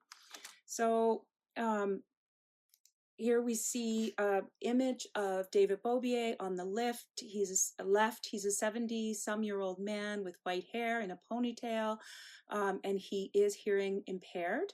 On the right, we see Deirdre Logue. She is actually in the screen of a video camera, her image, and she's a white woman with short cropped hair, middle-aged. Bobier is also a white man. So Bobier co-leads our work of exploring technologies that disabled people can use to access the arts by offering his expertise as an innovator of vibrofugal technology, which I think Corey spoke about a little bit earlier, which uses vibration to stimulate the tactile sense. So vibrotactile technology can be used as a sensory substitution technology in how it translates sounds into vibration, or it can be used as a standalone means of communication, layering a person's experience of art through touch. So it adds another sensory layer to folks' experience of the artifact or the art piece. Logue could have chosen to use only technology that erased or absented disability. In other words, she could have used Bluetooth technology, got audio describers to describe her videos and allow wearers to hear the audio description through headsets. I mean, she did do that so that people had that as an option, but she also collaborated with Bobier to develop an additional possibility. The duo created haptic extensions for each of the video pieces in her show. So as Corey showed in the last presentation, they built vibrotactile technology into pillows. People could sit on the pillows, they could hug the pillows, they could lie their head on the pillows, they could stand on the pillows. And the pillows were alongside the monitors playing Logue's videos. They also, Logue and Bobier also developed vibrotactile plinths around the gallery so that people could sit on the plinth and watch Logue's videos. They used vibrotactile electronic hands so people could grasp a hand and feel the vibrations through their hands if they so desired. And they even created a vibrotactile wheelchair accessible stage so that patrons who used wheelchairs could roll onto the stage and they could feel the vibrations from the floor up. And this was really interesting because some patrons talked about feeling vibrations in areas that they didn't know they had a tactile sense. So they were discovering something new of their own embodiment through their encounters with this art. And so all of these different objects vibrated in sync with the sounds of the videos and also gave people a felt or tactile sense of the video, independent from sound.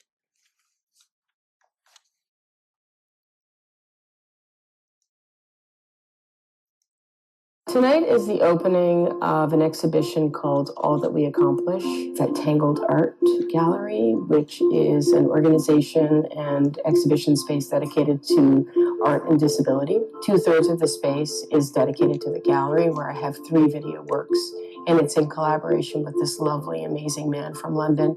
His name is David Bobier, and he's been doing a lot of work with the vibrotactile through this place called Vibrofusion Lab in London. Vibrofusion Lab is a creative space that explores multi-sensory creation and expression. In each piece, we looked at how do we make it as fully available to all sort of body forms and conditions as possible. What's exciting for me as a wheelchair user is I'm able to experience the works through vibration in parts of my body I didn't even know I had sensations. To be able to feel the sound in the video is so intimate, but also just sort of playful and lovely. And I was holding the pillow, watching the video, and I was like, oh, I wish I could watch movies like this all the time. The community of artists that are generating energy around Tangled are some of the most important artists of our day.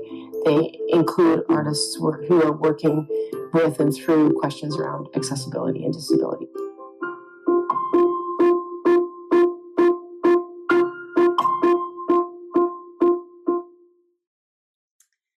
So I neglected to give you a audio description of this film, and really it's all shots from opening night of Admiring All We Accomplish. So you see images of patrons and Logue and Bobier.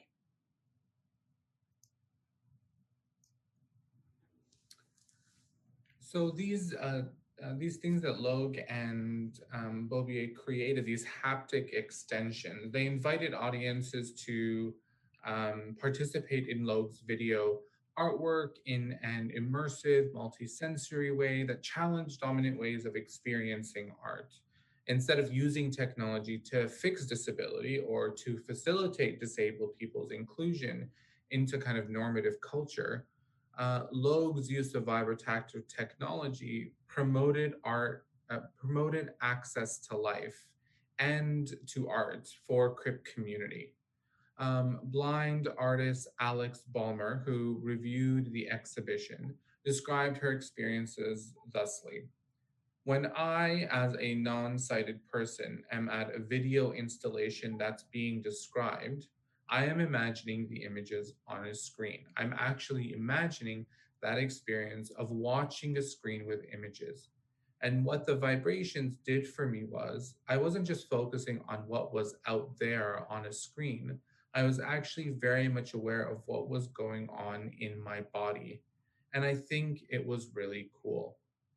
In this way, working with vibrotactile technology opens up new worlds of sensing art that censors disability experiences. As Ballmer has written, Tangled Gallery has a totally unique tone because I walk into that gallery knowing that I have been imagined.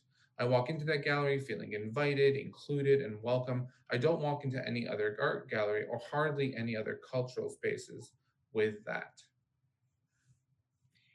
And to conclude, I just also want to say that I think those are Alex Ballmer's feet on the accessible vibrating stage, actually. So we've captured an image of her experiencing vibrotactile technology as Fady has read her quotes.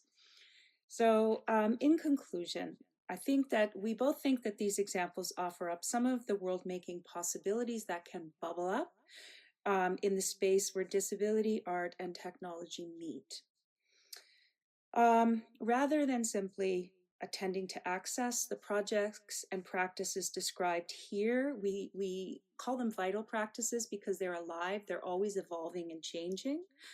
They're not standardized, and we don't want them to be standardized because they become deadened when they're standardized.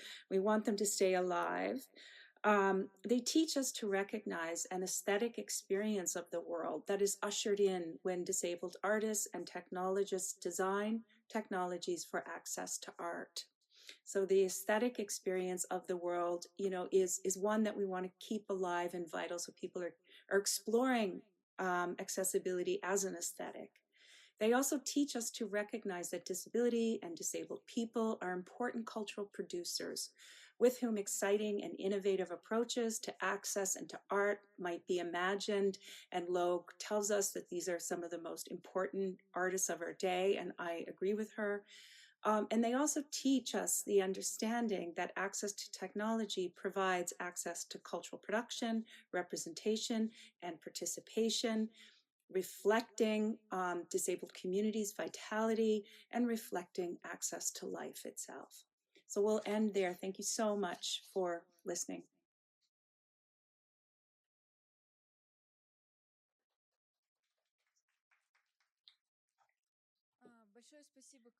Thank you so much, Carla and Fady. Do you have any questions from the audience in Moscow?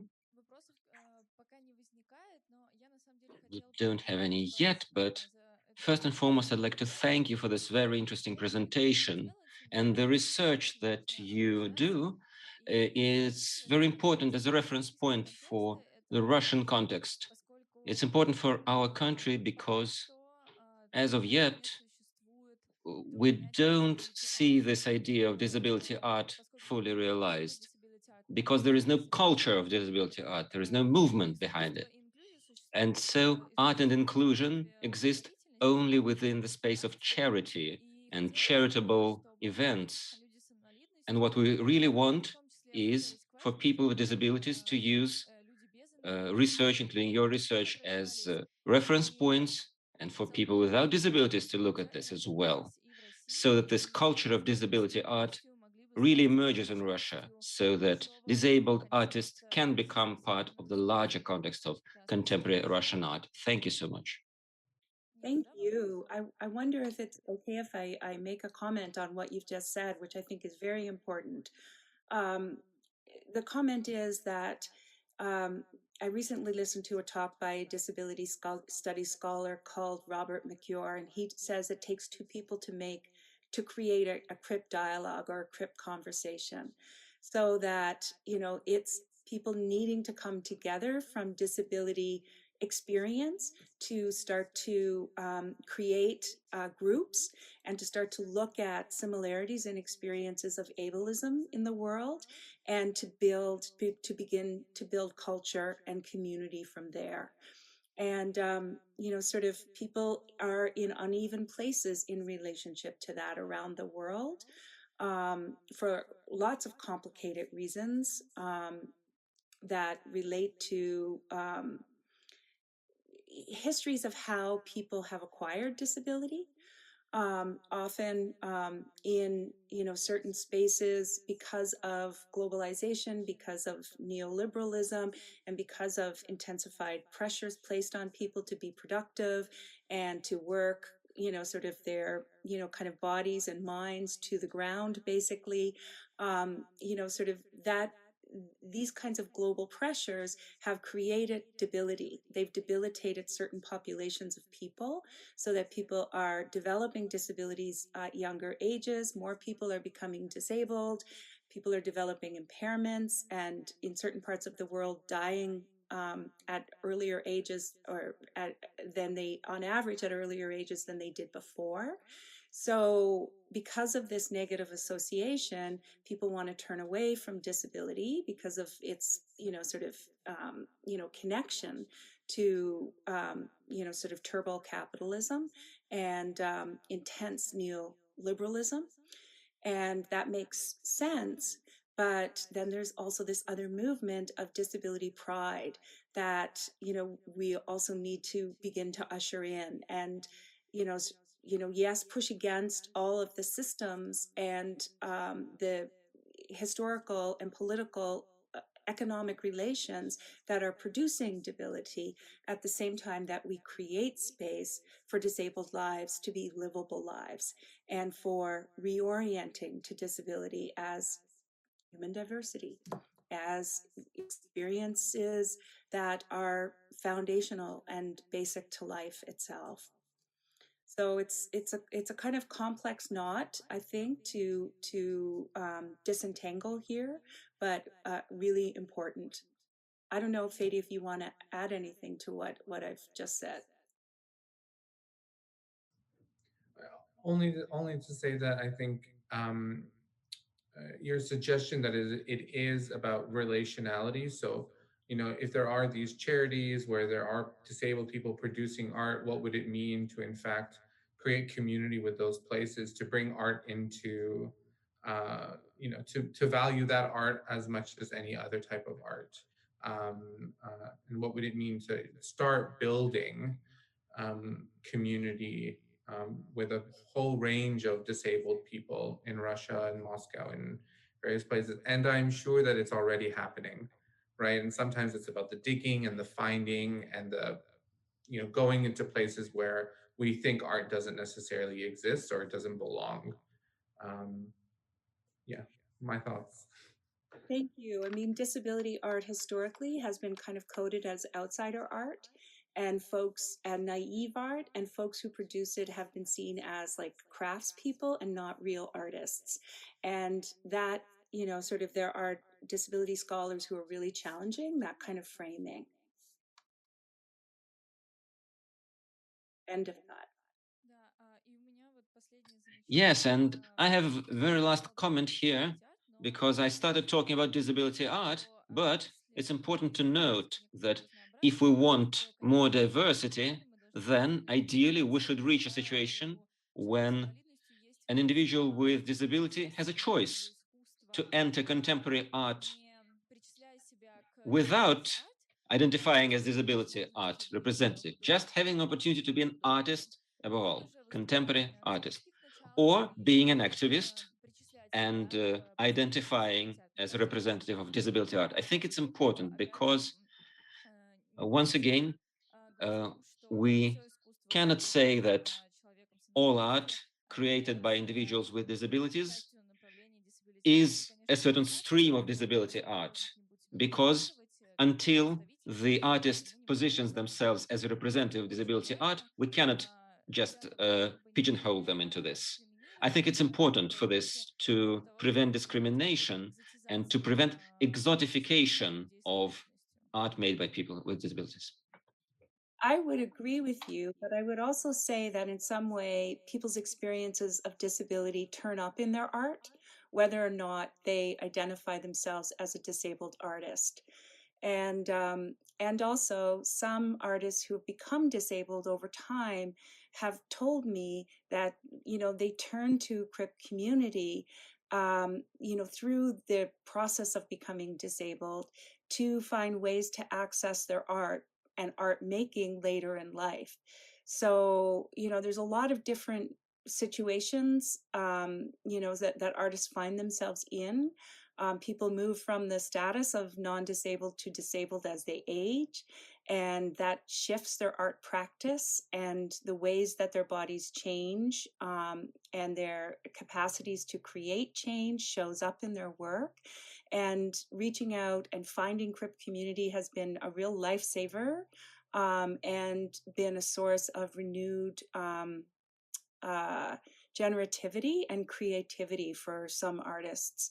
So yeah, this also, whether or not you name yourself as a disabled artist, I think is actually a privileged thing, because you have to have access to Crip community in order to even consider whether or not you would take on that label. And you know, some people have also tried to re-signify change the word. Instead of using the word disability, they might use the word neurodiverse, or they might use the word Crip.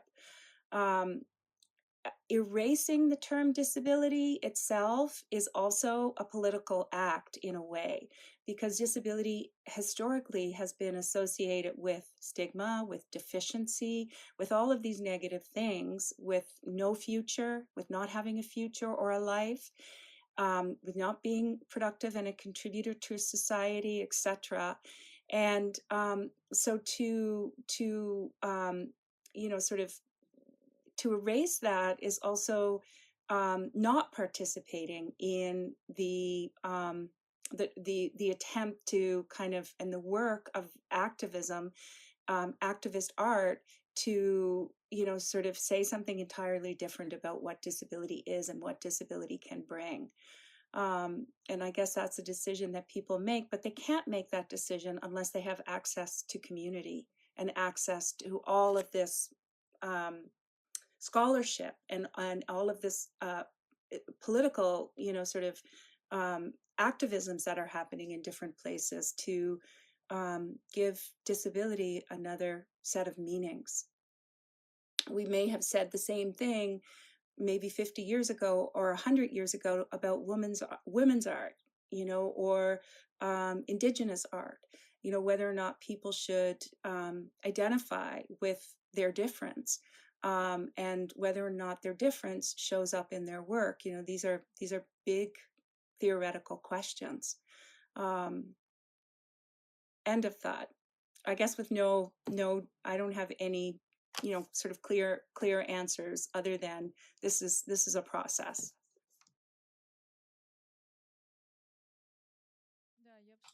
Yes, I agree with you completely. So have we got any more comments from the audience? We don't have any more comments from the audience in the hall, so thank you so much. And we hope that we will meet again and we'll hear more from you about your activity. It's a very important and relevant topic for us. Thank you. Thank you so much. Thanks for listening, everyone.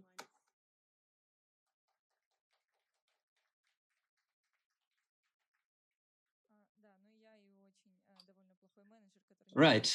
So we are a bit outside of our timing schedule, unfortunately due to my own mistake. And now we have a coffee break in the children's hall of the museum for the people present in the hall. And we will start the next session at about 7:20 Moscow time. Thank you.